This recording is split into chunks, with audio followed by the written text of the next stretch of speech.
వ్రాయబడిన పత్రిక 12వ అధ్యాయం మొదటి 4 వచనాలు మార్చి చదువుదాం. ఇంత గొప్ప సాక్షి సమూహం మేఘము వలె మనలను ఆవరించి ఉన్నందున మనము కూడా ప్రతి భారమును సులువుగా చుక్కులబెట్టు పాపమును విడిచిపెట్టి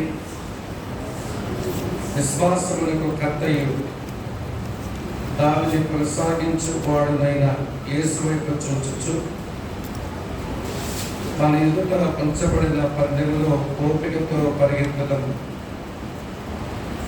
ఆయన తన ఎదుట ఉంచబడిన ఆనందము కొరకై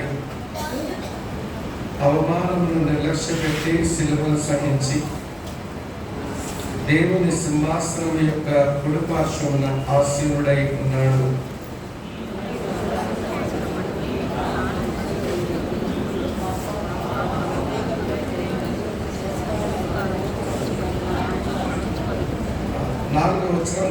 చదువుదాం. మీరు పాపంతో పోరాటంలో రక్తము కారణంతగా ఇంకా దానిని ఎదుర్కోలేదు. ప్రభు ఈ వచనాలు మన దీవునికై అనుగ్రహించాలని ఆశిద్దాం. చిన్న ప్రార్థనతో మన ధ్యానాన్ని ఆరంభించుదాం. మా పరమ తండ్రి, మేమంతా నీ పిల్లలం, నీ మందిరంలో చేరి రాగలిగాము. మీ విశేష కార్యక్రమం చొప్పున పాడి స్తుతించి ఆరాధన సందేశాన్ని విని కొంతసేపు నేను ఆరాధించి నేను రొట్ట మాంసములకు సాదృశ్యమైన ఈ రొట్టెలో ఈ ద్రాక్షారసములో పాలు గొప్పలు పొంది మీరు మాకు కలిగించిన దాంట్లోంచి కొంత మీ పరిచర్య కొరకు మేము కానుకగా సమర్పించి ప్రభా మరలా మీ సందేశం వినడానికి నీ పాదముల చెంత మేము కూర్చున్నాం. మీరు కనుకరించి నీ వాక్యంలో నుంచి మీరే మాతో మాట్లాడుదురని మమ్మల్ని మేమే నీ దయగల కృప హస్తాలకు అప్పగించుకుంటూ నీ దేవుని కోరుతూ క్రీస్తు నామముందే స్తుతులు చెల్లించి ఆరాధించి మీకే ప్రార్థిస్తున్నాము తండ్రి. ఆమేన్. ఆమేన్.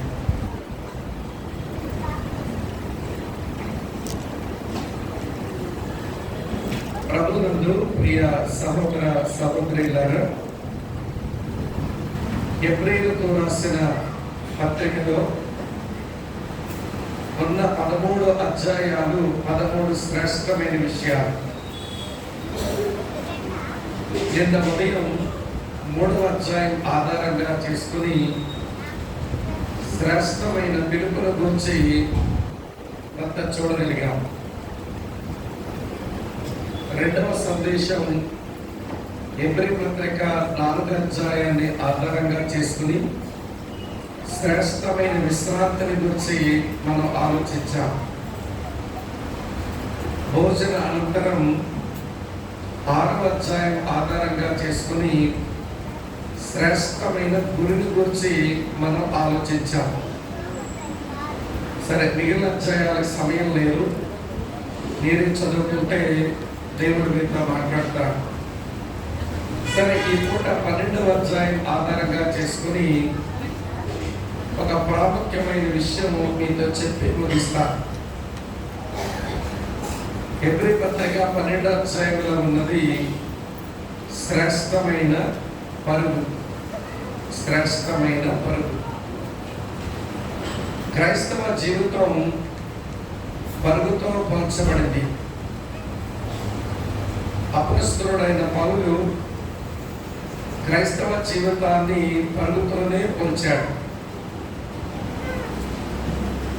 నా పరుగు కడముట్టించాను అంటాడు,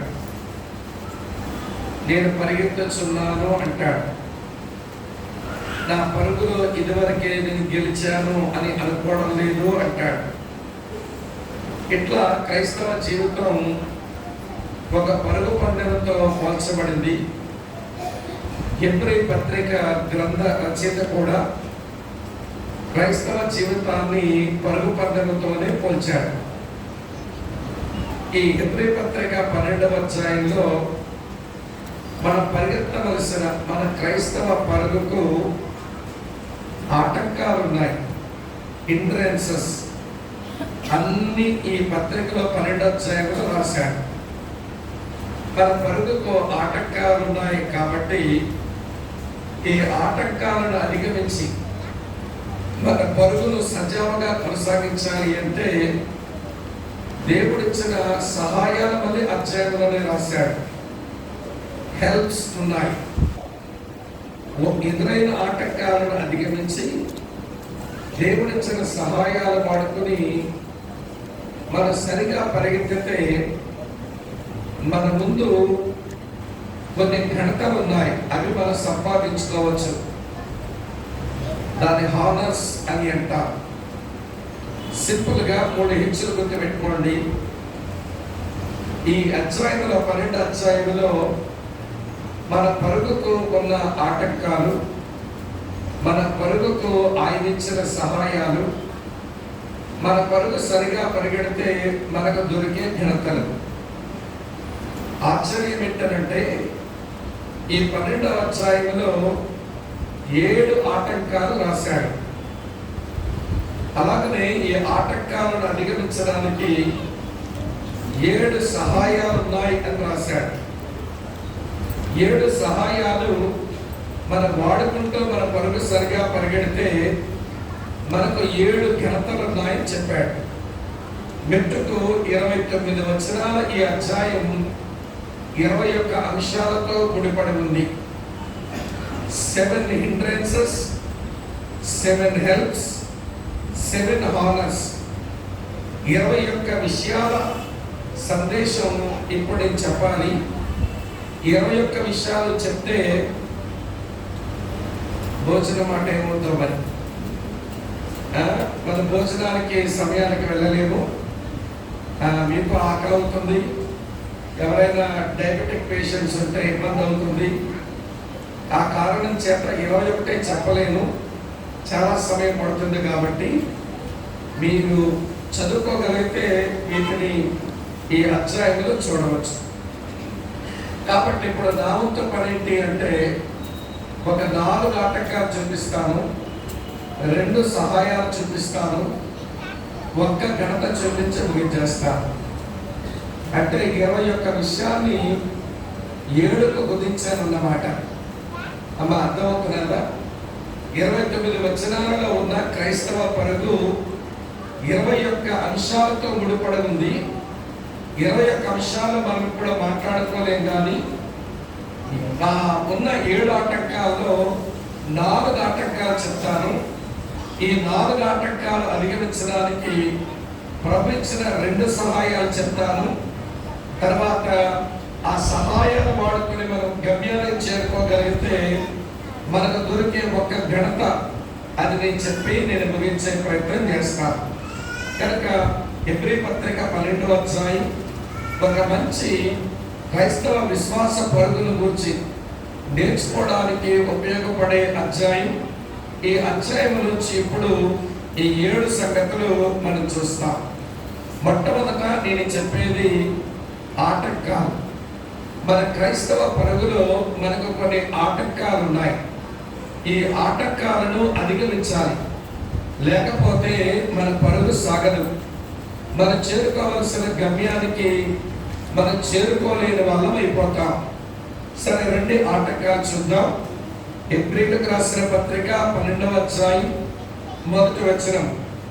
ఇంత గొప్ప సాక్షి సమూహం మేఘము వలె మనలను ఆవరించి ఉన్నందున మనము కూడా ప్రతి భారమును సులువుగా చిక్కులు పెట్టు పాపమును విడిచిపెట్టి అని అక్కడ వరకు అవుదాం. ఈ 3 లైన్స్ లో 2వ లైన్ లో ఉంది చూడండి, ప్రతి భారము అనే మాట. విశ్వాస పరుగు పందెంలో పరిగెత్తేటువంటి ఒక క్రైస్తవ విశ్వాసి తనకున్న ఒక మొదటి ఆటంకం ఏంటంటే తన మీద పడే ప్రతి భారం, ఎవ్రీ వెయిట్ అన్నాడు, ప్రతి భారము. ఈ భారాన్ని దాన్ని విదిలించుకోకపోతే మనం సరిగా పరిగెత్తే దానికి అవ్వదు. మీరు ఎప్పుడైనా టీవీలో కానీ లేకపోతే పరుగు పందెంలో పరిగెత్తే వాళ్ళు కానీ మీరు ఎప్పుడైనా గమనిస్తే ఎట్లా పరిగెత్తుతారు? వాళ్ళు నెత్తి మీద సూట్ కేసు పెట్టుకొని, రెండు చేతుల్లో రెండు బ్యాగులు తగిలించుకొని, వాళ్ళు చాలా ఖరీదైన సూట్ వేసుకొని, కాళ్ళకేమో బరువైన గంబూట్లు వేసుకొని అట్లా పరిగెత్తడం ఎవరైనా చూసామా? ఒకవేళ అలా పరిగెత్తితే వాళ్ళ పరుగు సాగదు, వారు గెలవలేరు, వారి గమ్యానికి చేరుకోలేరు. పరుగు పందెంలో పరిగెత్తేవాడు తన మీద ఏ భారము లేకుండా చూసుకుంటాడు. ఒక తేలికపాటి బనియన్ వేసుకుని, ఒక తేలికపాటి అండర్వేర్ వేసుకుని, తర్వాత పరిగెత్తడానికి చురుకుతనం ఇచ్చే తేలికైనటువంటి బూట్లు వేసుకుని తాను పరిగెత్తుతూ ఉంటాడు. ఎందుకంటే తన మీద బరువు ఉంటే ఆ బరువు తన పరుగును ఆపేస్తుంది. ఈ రోజున మన విశ్వాస పరుగు పందెంలో మన ప్రభువు మనం నిలపడమే గొప్ప భాగ్యం. ఒక మాటలో చెప్పాలంటే అసలు మనం సెలెక్ట్ అవ్వడమే కష్టం, కానీ ఆయన సెలెక్ట్ చేసి ఈ విశ్వాస పరుగు పందెంలో మనం నిలబెట్టాడు. కనుక ఈ పరుగు పందెంలో పరిగెడుతున్నప్పుడు మన మీద ఉన్న ప్రతి భారాన్ని తొలగించుకోవాలి. ఇప్పుడు చెప్తాను వినండి. ఏమిటి ప్రతి భారం అంటే? మన మీద పడే భారాలు ఏంటో చూపించిన ఇవన్నీ మీద వేసుకుని పరిగెడుతుంటే మన పరుగు సరిగా సాగదు. ఇవి మీదేసుకుని బతికే వాళ్ళు సరిగా పరిగెత్తలేరు. సరే, ఇంతకే మన మీద ఉన్నదేంటి? ఏది బరువుగా ఉండి మన పరుగును సరిగా పరిగెత్తనివ్వదో నేను చూపిస్తాను రండి. మత్తయి సువార్త 6వ అధ్యాయంలో ప్రభు పర్వత ప్రసంగంలో చెప్పిన మాట మీ కొరకే చదువుతాను చూడండి. మత్తయి సువార్త 6వ అధ్యాయం ఇలా రాసి ఉంది. మీ కొరకే చదువుతున్నాను. 31వ వచనం. కాబట్టి ఏమి తిందమో, ఏమి త్రాగుదమో, ఏమి ధరించుకుందామో అని చింతించకండి. అన్యజనులు వీటి విషయమై విచారితులు అని రాసి ఉంది. ఈ వచనంలో ఒక బరువు, ఒక భారం అదేంటంటే చింతలు. ఈ రోజున ప్రభువునందు విశ్వాసం ఉంచి ప్రియులారా క్రైస్తవ పరుగు పరిగెత్తుతున్న చాలా మంది విశ్వాసుల జీవితంలో వారి మీద బరువు ఏంటంటే చింతలు. ఏమి తింటాం, ఏమి త్రాగుతాం, ఏమి ధరించుకుంటాం, రేపేమి సంభవిస్తుంది అన్న చింత వీళ్ళని బాగా ఏలుబడి చేస్తూ ఉంటుంది. ఒక విషయం మీతో చెప్పనివ్వండి ప్రియులారా, చింతించవద్దు అనే మాట వ్యభిచరించవద్దు అనే మాటకు ఏమీ తక్కువ కాదు. వ్యభిచరించవద్దు అనేది ఎంత తీవ్రమైన ఆజ్ఞ, చింతించవద్దు అనే మాట అంతే తీవ్రమైన ఆజ్ఞ. దొంగిలించవద్దు అనే మాట ఎంత తీవ్రమైన ఆజ్ఞ, చింతించవద్దు అనే మాట అంతే తీవ్రమైన ఆజ్ఞ.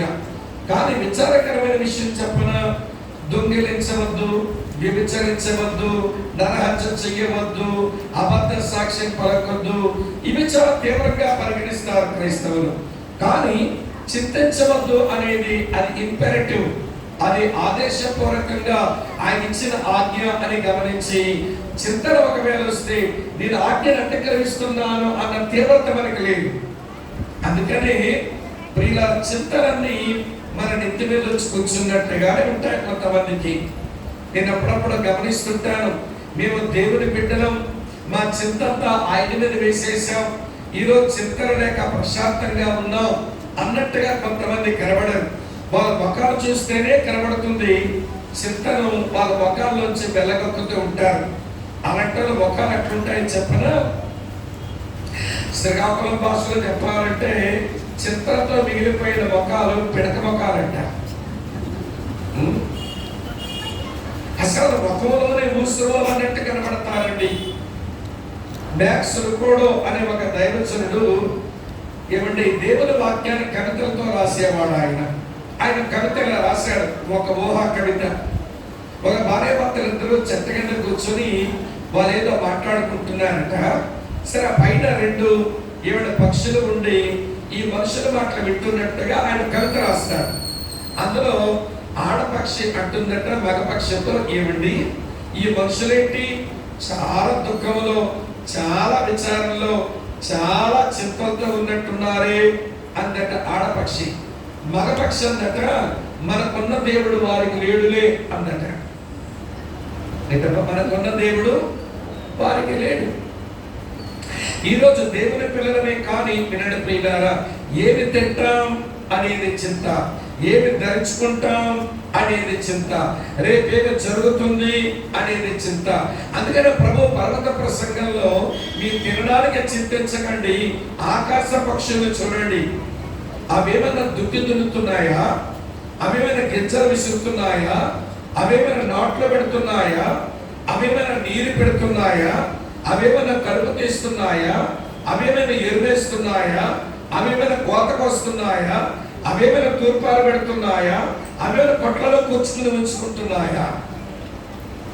ఏ దినములకు కావలసింది ఆ దినములకు దేవుడు దయచేస్తున్నాడు కదా. మీరు పక్షుల కంటే శ్రేష్ఠులు కారా? మీరు పక్షుల కంటే నా దృష్టిలో మీరు శ్రేష్ఠులు కారా? మరి ఏం తింటామని ఊరికే విచారిస్తారేంటి? మీ తినడానికి కావలసిన పోషణ నేను ఇవ్వలేను అన్నట్టుగా మీరు ఆ చింతన బరువుగా మీ మీద ఉంచుకున్నారు. ఎందుకని? ఎలా మీతో చెప్తాను, ఏమి ధరించుకుంటామో అనే చింత. దీనికి యేసు ప్రభువు చెప్పారు, అడవి పువ్వులు చూడండి, ఈ అడవి పువ్వులకు ఎంత రంగురంగులతో ఉంటాయో, నేను రంగురంగుల బట్టలేసి వాటి పులివేశా. అడవి పువ్వుల కంటే మీరు అధికులు కాదా? వాటి శోభను చూచినప్పుడు మీరు అర్థం చేసుకోండి, అడవి పువ్వుల కంటే మీరు శ్రేష్ఠులు కారా? మరి మీరు ఏమి ధరించుకుంటామని చింతెందుకు? మీరు అందించరుడా? మీకు దేవుడు లేడా? దేవుడు లేని వారికి రేపు భవిష్యత్తు ఏమైపోతుందో అన్న భయం ఉంటుంది. మీరు దేవుని కలిగిన వారు. రేపు అనేది మీ దేవుని చేతిలో మీ రేపు ఉంది. మీ భవిష్యత్తు గురించి ఆయన చింత కలిగిన వాడు. మరి మీరెందుకు చింతిస్తూ ఉన్నారు? ప్రియులారా వినండి, ఈ రోజున విశ్వాసం మాకుంది అంటాం కానీ చింతలు ఏమి దూరమవడాలా? మీకు విషయం చెప్పనా? చింతలతో కలిసిపోయిన విశ్వాసం అది దేవుని దృష్టిలో అల్ప విశ్వాసం. పైన చూడండి, అదే మత్తయి సువార్త 6వ అధ్యాయంలో 30వ వచనం చూడండి. నేడు ఉండి రేపు పొయ్యిలో వేయబడి అడవి గడ్డిని దేవుడు ఎలాగ అలంకరించిన ఎడల అల్ప విశ్వాసులారా మీకు మరణించేయగా వస్త్రములు ధరింప చేయను కదా అన్నాడు. ఎవరైతే చింతతో వారి విశ్వాసాన్ని కల్పిస్తూనే ఉంటారో వారు అల్ప విశ్వాసులు అన్నాడు. దేవునికి నచ్చేది, దేవుడు మెచ్చేది గొప్ప విశ్వాసుల్ని, అల్ప విశ్వాసులు కాదు. అల్ప విశ్వాసులను ఆయన గద్దిస్తూ ఉంటాడు. అది మనం లేఖనంలో చాలా స్పష్టంగా మనం చూస్తాం. అల్ప విశ్వాసులారా ఎందుకు చింతిస్తున్నారు? అల్ప విశ్వాసులారా ఎందుకు భయపడుతున్నారు? అల్ప విశ్వాసులారా ఎందుకు సందేహపడుతున్నారు అని ప్రభు గద్దించడం మన సువార్తల్లో చూస్తాం. కనుక ఈ రోజున విశ్వాస పరుగు పందెంలో ప్రభు నిలబెట్టడం మన భాగ్యం. కానీ ఈ పరుగులో వెళ్తున్న మనం మన మీద వేస్తున్న ఒక భారం ఏంటో తెలుసా? చింతలు. ఈ బరువు చాలదు అన్నట్టుగా వింటున్నారా లేదా? ఈ బరువు చాలదు అన్నట్టుగా మరో బరువు మీదేసుకుంటున్నా. అదేంటో చెప్తాను చూడండి. ఇలా రాసి ఉంది లూకా సువార్త 21వ అధ్యాయం 34వ వచనం. లూకా సువార్త 21:34.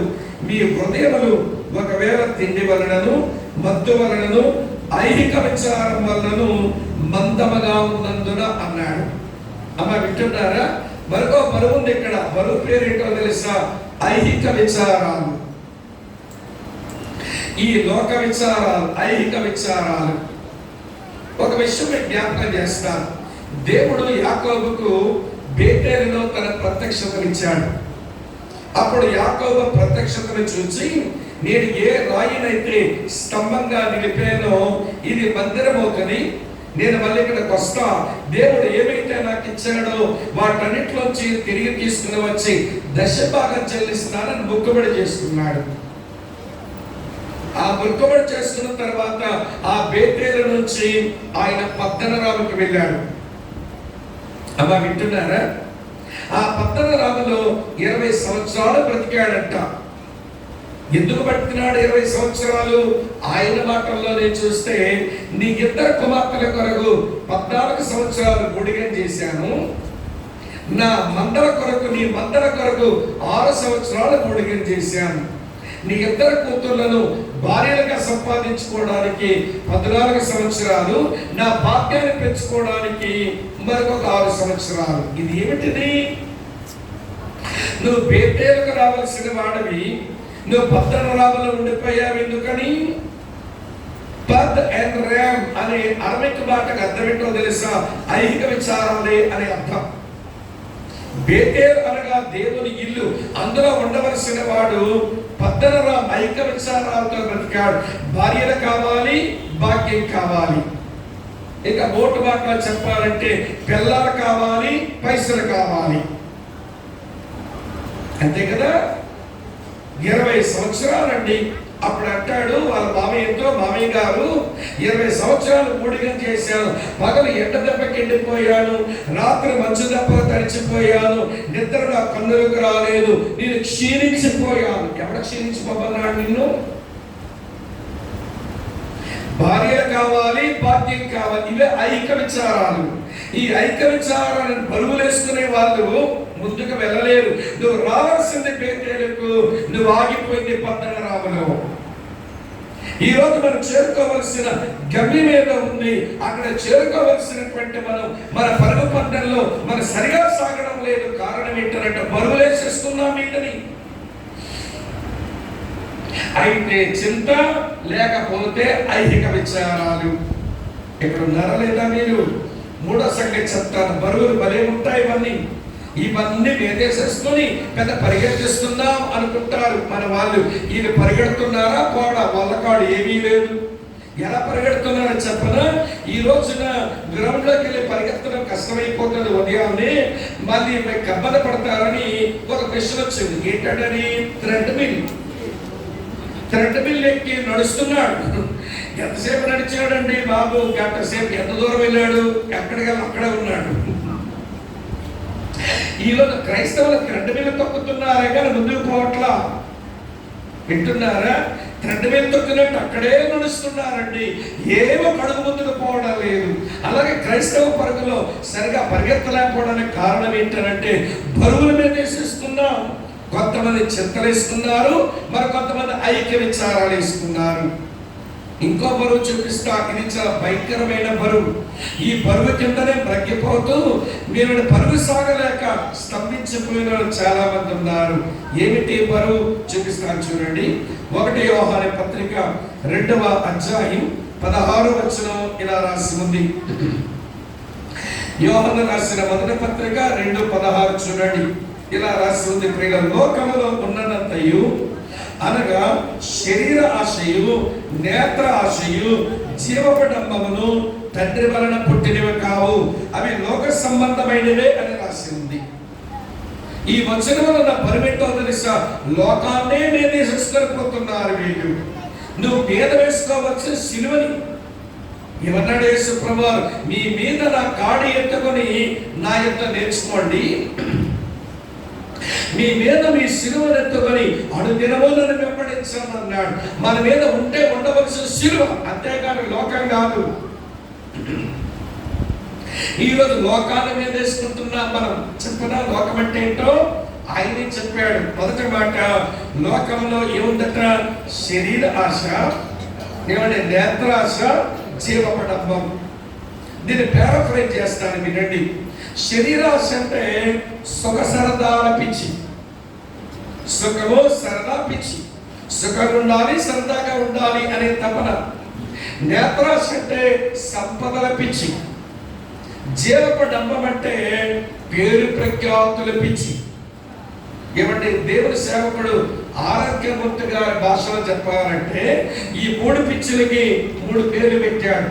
మొదటేమో కనకం పిచ్చి, రెండోదేమో కన్యకల పిచ్చి, మూడోదేమో కీర్తి పిచ్చి అన్నాడు.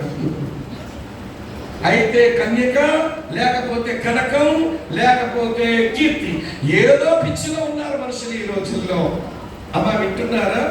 మీరేమనుకోకపోతే మీకు సిగ్గు రావడానికి, నేను సిగ్గుపడడానికి ఒక వ్యక్తిని మీకు చూపిస్తా. ఈ బరువు అతను తన మీద వేసుకోలేదండి.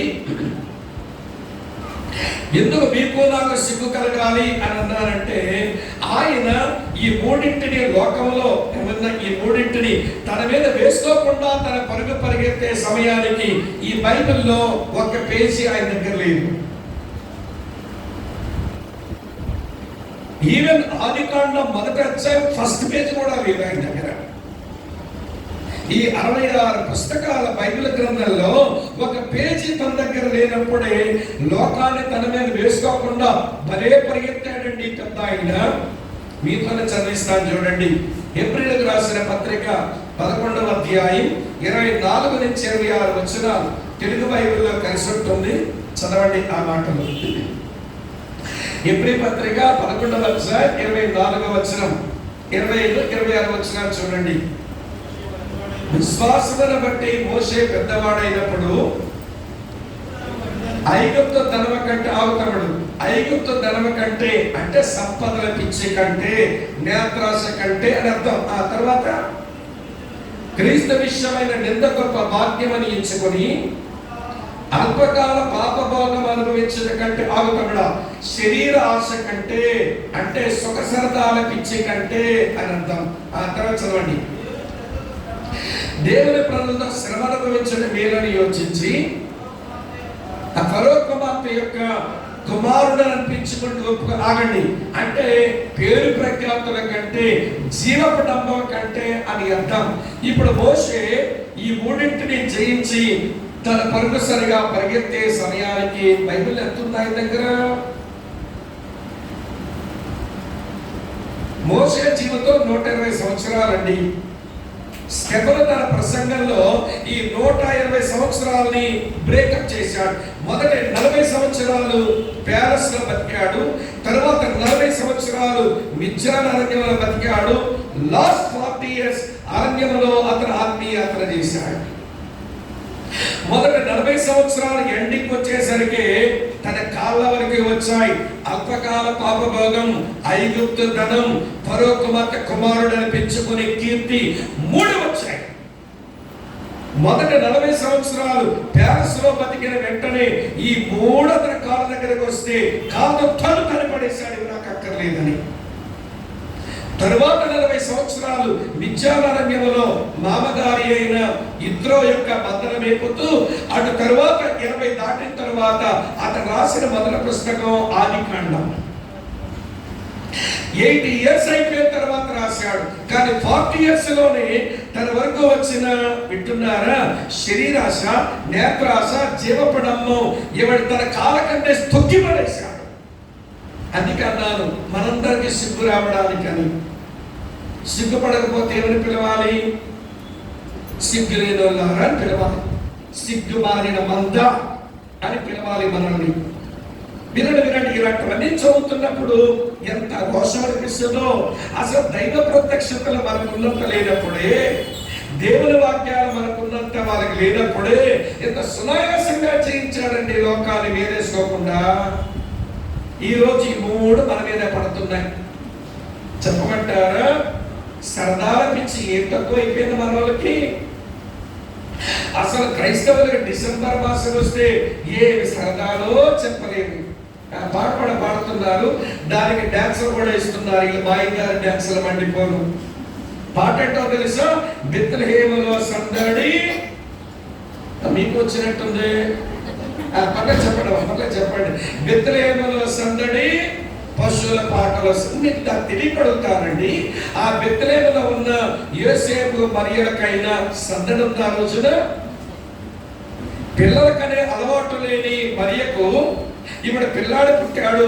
పిల్లాడికి తనకు మధ్యలో ఉన్న బొడ్డుతాడు, అంబలికల కార్డ్ ఎలా కత్తిరించుకోవాలో ఈ పిల్లకు తెలియదు. ఎలా కత్తిరిస్తే పిల్లాడు బతుకుతాడో ఆమెకి తెలియక హైరాణ పడుతుంది. అమ్మ సందడి చేసుకుందా? కొన్ని ఇదివరకు పిల్లలకన్నా అలవాటు ఉంటే ఏమనుకోవచ్చు, అన్నీ తెలిసినా ఈవిడ గారికి అనుకుందాం. వింటున్నారా లేదా మీరు? ఇప్పుడు అంబలికల తాడు బొడ్డుతాడు ఈయనకి పిల్లాడికి మధ్య కనెక్ట్ అయి ఉంది. కత్తిరించుకుని వాడి ప్రాణం ఎట్లా కాపాడేది, నా ప్రాణం ఎట్లా కాపాడుకునేది అని హైరాణ పడుతుంటే మీకు సరదా కనబడిందా? మీకు సందడి కనబడిందా? బెత్లెహేములో సందడి, పశువుల పాకలో సందడి, డాన్స్లు వేసుకుంటారా దిక్కుమాలారా? సరదాల పిచ్చి క్రైస్తవ్యానికి అబ్బుతుంది. క్రైస్తవులు సరదాల మనుషులు కాదండి, క్రైస్తవులు ఆనందాల మనుషులు. మనం ఆనందపడే వాళ్ళం, లోకము సరదా పడేది. తేడా చెప్పనా? సరదాలకు సంఘటనలు కావాలి, ఆనందానికి ఆరాధ్య దైవం ఉంటే చాలు. వాడికి సంబరమో సంఘటన లేదో సరదా ఉండదు. కానీ క్రైస్తవుడు అంట ఫిలిప్పీ 4:4 ఉంటుంది, ఎల్లప్పుడూ ఆనందించండి ప్రభునందు మరలా చెప్పుదును మన ఆనందాల మనుషులు అండి, సరదాల మనుషులు కాదు. వింటున్నారా లేదా? ఇప్పుడు మోషేను బట్టి మనం సిగ్గుపడాలా లేదా చెప్పండి?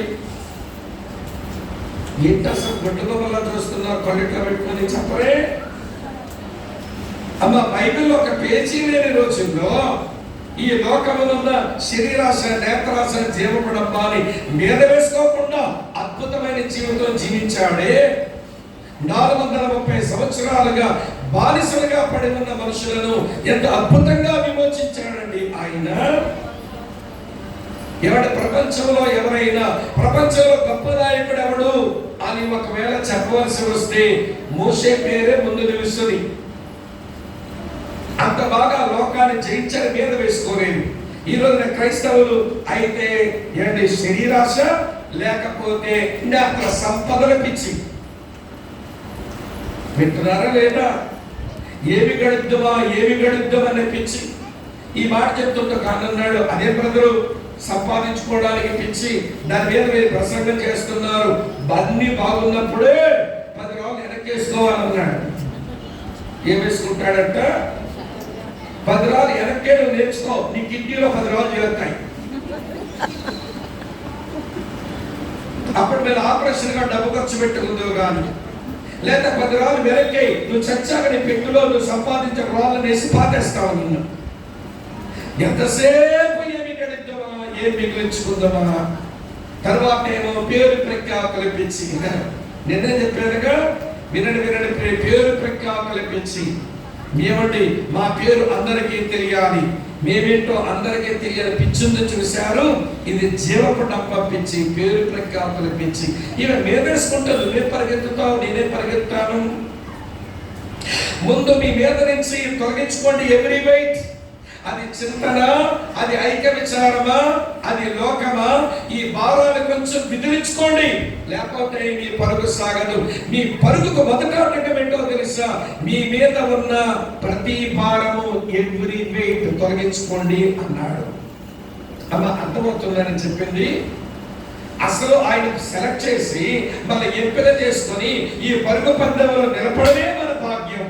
నిలిచిన తర్వాత ఈ బరువులన్నీ మీద వేసుకొని మనం సరిగా పరిగెత్తలేకపోతే విరాట్ ప్రియులారా, మనం చేర్చుకున్న వాడిని, లేకపోతే మన పోటీలో పెట్టిన వాడిని, మనం సెలెక్ట్ చేసుకున్న వాడిని మన అవమానపరిచిన మనుషులం అయిపోతాం.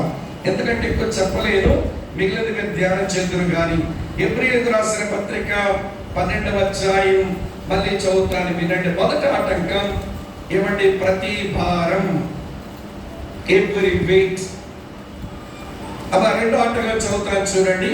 మధ్యలో పిల్లలు మధ్యలో లేస్తున్నారు. మీరు పేరెంట్స్ కొంచెం వాళ్ళ పక్కన కూర్చోబెట్టుకోండి. మధ్యలో తిరిగితే కొంతమంది ఏకాగ్రతను మన పిల్లల వల్ల బంధమైతే మన పిల్లలకు ఆశీర్వాదానికి బదులు కీడు వస్తుంది. అర్థమైందా? నేను కొంచెం ఉండేవాడినే కానీ మరి తమ్ముడు జోసఫ్ గారు చెప్పిన దాన్ని బట్టి కొంచెం ఆగాను. మరి బాధపడిపోతానేమని. అసలు కూర్చుని కదులుతాం, సంగతి తేల్చేస్తాం మా మందిరంలో. పిల్లలైనా పెద్దోళ్ళైనా ఇటువంటి కదులుతో అస్సలు భరించలేదు. కూర్చున్నప్పుడు కూడా డిసిప్లిన్ గా కూర్చోవాలి. నేను కూడా డిసిప్లిన్ గా నిలబడే చెప్తా. నేను అటు కథలు ఇటు కథలు కావాలంటే ఇటువైపు నన్ను చూసే వాళ్ళు ఎవరిని అడగండి. ఇటు కాలు అటు రాదు, అటు కాలు ఇటు రాదు. ఎందుకో తెలుసా? నిష్ఠతో కూడిన భక్తి క్షేమాభివృద్ధిని కలిగిస్తుంది. నిష్ఠ లేని భక్తి క్షీణదశ పుట్టిస్తుంది. మీరు చాలా బాగా కూర్చున్నారు, అక్కడ చాలా సంతోషంగా అని కొన్ని స్థలాల్లో వాళ్ళు కూర్చొని ఎట్లా కూర్చుంటారు చెప్పన, కట్టెల పొయ్యిలో 2 కళ్ళ పెట్టి కొట్టాడినట్టు నా వైపు 2 కాలు సాపుకొని కూర్చుంటారు. నా ఒళ్ళు మండుద్ది. అరే దేవుని సన్నిధికి వచ్చినప్పుడు ఇష్టం ఉంటుందా? అలాగే పిల్లలు ఇటువంటి కదిలితే, ఒరే దేవుని మందిరంలో సండే స్కూల్ అయ్యాక నా పక్కనే కూర్చో, వాక్యం అయ్యాక ఇటువంటి తిరగకూడదని చెప్పండి. మీరు మీ పక్కనే కూర్చోబెట్టుకోండి. వాళ్ళు తిరుగుతుంటే కొంతమంది ఏకాగ్రత భంగం అయితే మన పిల్లలకు దీవెనకు బదులుగా కీడు తెచ్చిపెట్టిన అవుతాం. పిల్లలు కదిలేరా అస్సలు ఒప్పుకోను, ఇక మిమ్మల్ని ఇక అడ్రస్ చేసామని చెప్పాల్సి ఉంటుంది. ఒకటి భారం తొలగించుకోండి. ఈ విశ్వాస పరుగులో మొదటి ఆటంకం ఎవ్రీ వెయిట్, ప్రతి భారం అన్నాడు. రెండోది ఏమన్నాడు చూడండి, మళ్ళీ 3 వచనాల్లోనే, ఇంత గొప్ప సాక్షి సమూహము మేఘం వలె మనల్ని ఆవరించి ఉన్నందున మనం కూడా ప్రతి భారము అని చెప్పేశాను. తర్వాత సులువుగా చిక్కులు పెట్టే పాపాన్ని విడిచిపెట్టండి. సులువుగా చిక్కులు పెట్టే ఎంటాంగిల్ సిన్ అన్నాడు. ఎంటాంగిల్ సిన్ అంటే సులువుగా చిక్కులు పెట్టే పాపం. ఏమిటండి సులువుగా చిక్కులు పెట్టే పాపం? వ్యభిచారమా, అబద్ధమా, దొంగతనమా, చీట్ల పేకాట, త్రాగుడా? ఏదండి సులువుగా చిక్కులు పెట్టే పాపం? నేను చాలా మంది ప్రసంగాలు వింటున్నప్పుడు ఈ సులువుగా చిక్కులు పెట్టే పాపానికి బోల్డ్ అని వివరణలు ఇచ్చేస్తున్నారు.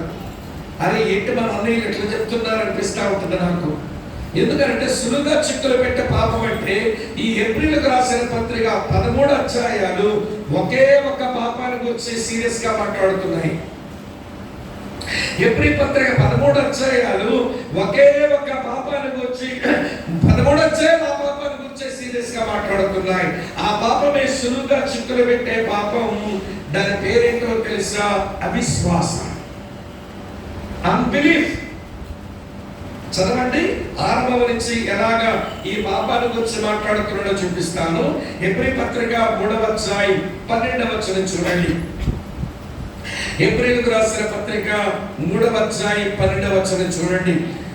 ఏమన్నాడు? సహోదరులారా, జీవము గల దేవుని విడిచిపోవనట్టి విశ్వాసము లేని దుష్ట హృదయం మీలో ఎవరి మందైనను ఒకవేళ ఉండునేమో అని జాగ్రత్తగా చూసుకోండి. విశ్వాసము లేని దుష్ట హృదయం మీద వచ్చేస్తుందేమో జాగ్రత్తగా చూసుకోండి. ఇదే సులువుగా చిక్కులు పెట్టే పాపం. దీంట్లో వచ్చే అన్ని పాపాలు పడతాయి. అసలు పాపం విశ్వాసమే. అమ్మా వింటున్నారా? అన్ని పాపాలకు ప్రధాన పాపం ఏంటో తెలుసా? అన్బిలీఫ్, అవిశ్వాసమే. అవిశ్వాసంలో వచ్చే అన్ని పాపాలు పుట్టుకొస్తాయి. ఈ 3వ అధ్యాయం 15వ వచనంలో కూడా ఏం చెప్పాడో చూడండి. 15లో ఏమి రాస్తుందో కొంచెం అడుగున మనం చదువుతా.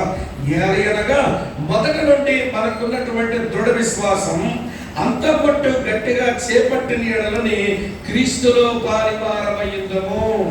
ఆరంభమందు మనం కలిగి ఉన్న విశ్వాసం అంతమట్టు గట్టిగా చేపట్టాలి. పాపాలు కూర్చో 10 సార్లు తిరుగుతున్నా, ఒప్పుకోను. ఎప్పుడైనా మందిరంలోకి వచ్చినా మన దగ్గర కూర్చోవాలి, తిరగకూడదు అట్లా. వినండి ప్రియమైన స్నేహితులారా, మొదట మనకు ఉన్నటువంటి విశ్వాసం దాని అంతమట్టు గట్టిగా చేపడితేనే క్రీస్తులో మన పారివారమై ఉంటాము. అవిశ్వాసం తెచ్చుకోవద్దు. అమ్మా వింటున్నారా ఈ మాట? ఇది మీకు అర్థమయ్యేలా చెప్తాను. నేను చదువుకునేటువంటి రోజుల్లో నేను మా డిగ్రీ కాలేజ్ స్పోర్ట్స్ సెక్రటరీ పనిచేసా. మేము అప్పుడప్పుడు స్పోర్ట్స్ టోర్నమెంట్లకు పోతుండే వాళ్ళం. నేను కూడా బాగా ఆడతాను. నేను షటిల్ బ్యాడ్మింటన్ ఆడేవాడిని, టేబుల్ టెన్నిస్ ఆడతాను మంచిగా. Table tennis Andhra university blazer హోల్డర్ని, యూనివర్సిటీ ప్లేయర్ టేబుల్ టెన్నిస్ లో. మేము అక్కడక్కడ ఆటలు పోతుంటే భాస్కర్ అని ఒక ట్రైబల్ అబ్బాయి ఉండేవాడు మా దగ్గర. అసలు వాడు పరిగెత్తితే లేడీ పరిగెడుతుందా అన్నట్టుగా ఉంటది. చాలా ఫాస్ట్ గా పరిగెడతాడు వాడు. సరే మేము ఒకసారి గడపకపోయాం ఆ టోర్నమెంట్కి. మరి నేను ఆడుతున్నప్పుడు మా వాళ్ళంతా వచ్చి నన్ను ఎంకరేజ్ చేస్తారు. మరి ఇంకో ఆడుతున్నప్పుడు స్పోర్ట్స్ సెక్రటరీని నేను పక్క నుండి ఎంకరేజ్ చేయకపోతే మా యూనివర్సిటీకి పేరు తేవాలంటే ఏదైనా షీల్డ్ గెలవాలంటే ఎంకరేజ్ చేయాలిగా. మరి నేను ఆడినప్పుడు మా వాళ్ళని ఎంకరేజ్ చేశారు. ఇప్పుడు భాస్కర్ పరుగు పందెంలో ఉన్నాడు, చాలా ఫాస్ట్ రన్నర్. అసలు వాడుకున్న రికార్డు ఏపీ స్టేట్ లో ఎవరికీ లేదు. ఏపీ కాదు, 2 రాష్ట్రాలు కలిసి ఉన్నాయి. తెలుసు వీడు ఖచ్చితంగా వీడు గెలుస్తాడని. సరే, అందరూ ట్రాక్ మీద నిల్చున్నారు. మేము ట్రాక్ బయట నిల్చుని ఎంకరేజ్ చేయాలిగా. ఇక రన్నింగ్ స్టార్ట్ అవ్వగానే మేము పక్క నుండి మేము చిన్నగా పరిగెడుతూ అరుస్తున్నాం, భాస్కర్ పరిగెత్తరా, భాస్కర్ పరిగెత్తరా, రన్ అన్నట్టుంటే వారు చాలా స్పీడ్ గా పరిగెడుతున్నారు. నిజంగా ఆడే ముందు ఉన్నాడు. ఇక ఫినిషింగ్ పాయింట్ ఒక 7-8 అడుగులు ఉంటుందండి. డాక్కుమని పడిపోయి కిందని ఇదంతా కొట్టుకోగానే గబగబా వెళ్ళి గ్లూకోజ్ నోట్లో పోసి ఒక నిమ్మకాయ ఒక నోట్లో పెట్టి, భాస్కర్ ఏమైందిరా నీకు, ఎలా పడిపోయేవేంట్రా అని అంటే వాడు కాడు ఎలా చూపించాడు పైకి. ఏంట్రా బాబు అంటే వాడు షూ కట్టుకున్నటువంటి లేస్ తాడు ఉంటుంది చూశారు, అది వీడిపోయింది. వాడు పరిగెడుతూ ఉంటే ఈ ఊడిపోయిన తాడు అవతల కాలు చిక్కుపడింది. ఫినిషింగ్ పాయింట్కి రాలేకపోయాడు. రన్నరు పరిగెత్తినప్పుడు తాడు ఎట్లా కట్టుకోవాలరా? నీకు షూ మీద ముడేస్తాడు ఎవడైనా రన్నరు. కాలుకి తిప్పేసేవాళ్ళు కదా తాడు, దాన్ని గట్టిగా కట్టేసుకోవాలిగా, ఊడిపోకుండా.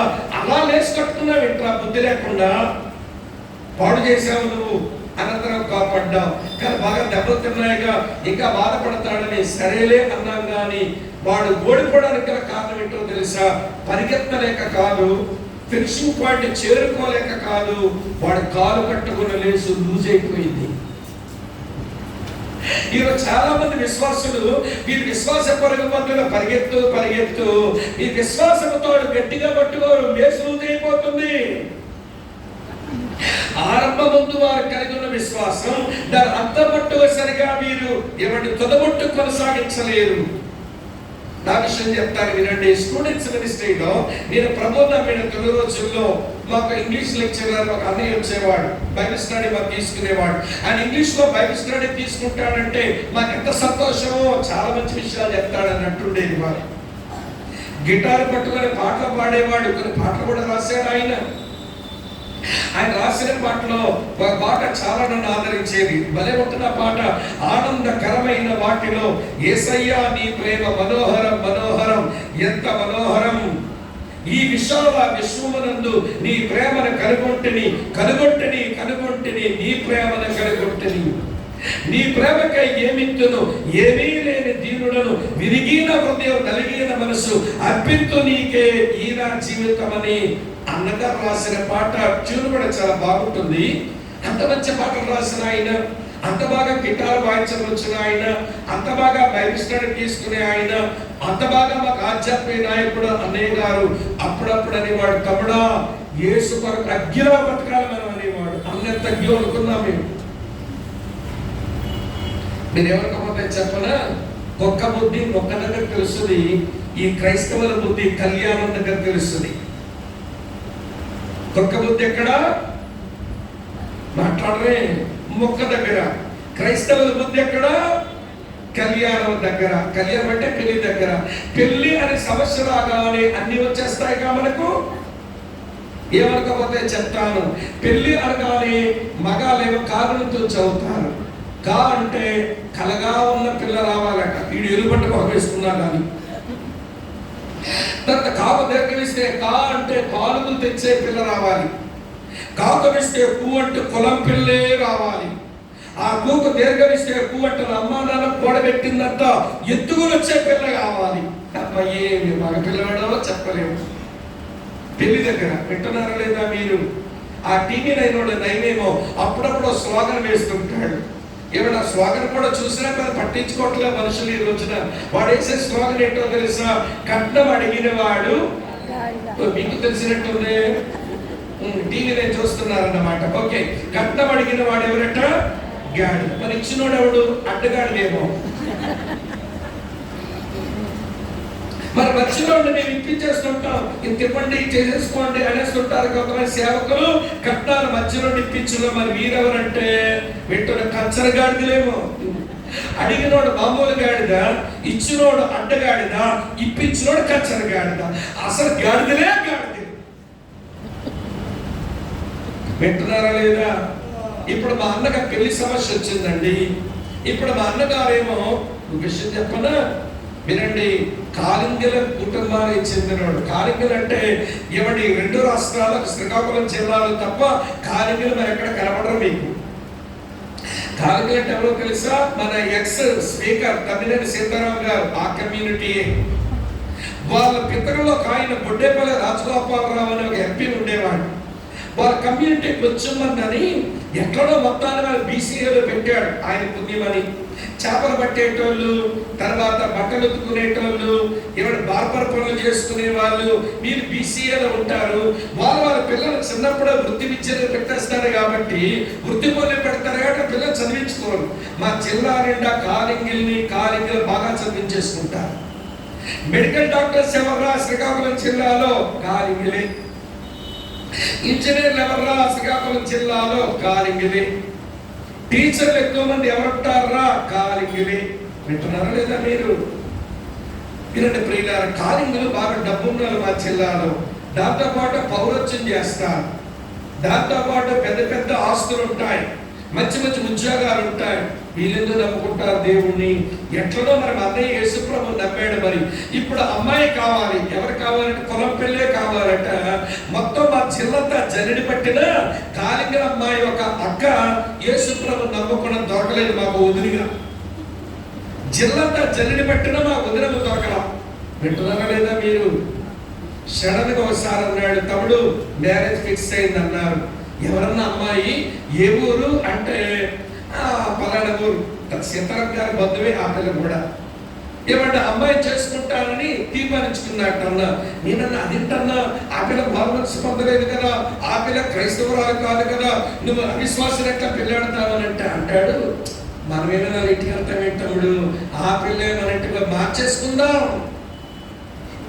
మార్చేదా? నువ్వు దేవుడువా? మార్పు దేవుడు వాళ్ళు కానీ మార్చేసుకుందాం అన్నాడు. అన్న మీరేదో తప్పు చేస్తున్నట్టు అనిపిస్తుంది అన్న. వింటున్నారా లేదా మీరు? మొత్తానికి ఎవరి మాట వినలేదు, పెళ్లి చేసుకున్నాడు. పెళ్ళైన 5 రోజులకి మా వదిన అందట మనం అన్నవరం వెళ్ళి సత్యనారాయణ చెయ్యాలి బయలుదేరన్నాం. అన్నవరం వెళ్దాం పదండి, సత్యనారాయణ వ్రతం చేద్దామంటే నేను రాలేను, నేను వ్రతంలో కూర్చోలేను అన్నాడు. అదేంటండి సత్యనారాయణ వ్రతం అంటే భార్య భర్తలు ఇద్దరు కూర్చొని చెయ్యాలి కానీ ఒక్కరిని ఏం చేస్తాను, మీరు రావాల్సిందే అంది. 1989వ సంవత్సరంలో ఆ రోజుల్లో మా వదినమ్మ 12 లక్షలు తెచ్చింది కట్నంగా. ఓరకని ఎందుకు వదిలేస్తుంది, నెత్తి మీద గుద్దినట్టు గుద్ది తీసుకొచ్చింది అన్నవరం. సత్యం వ్రతం చేసేసారు అన్నయ్య గారు.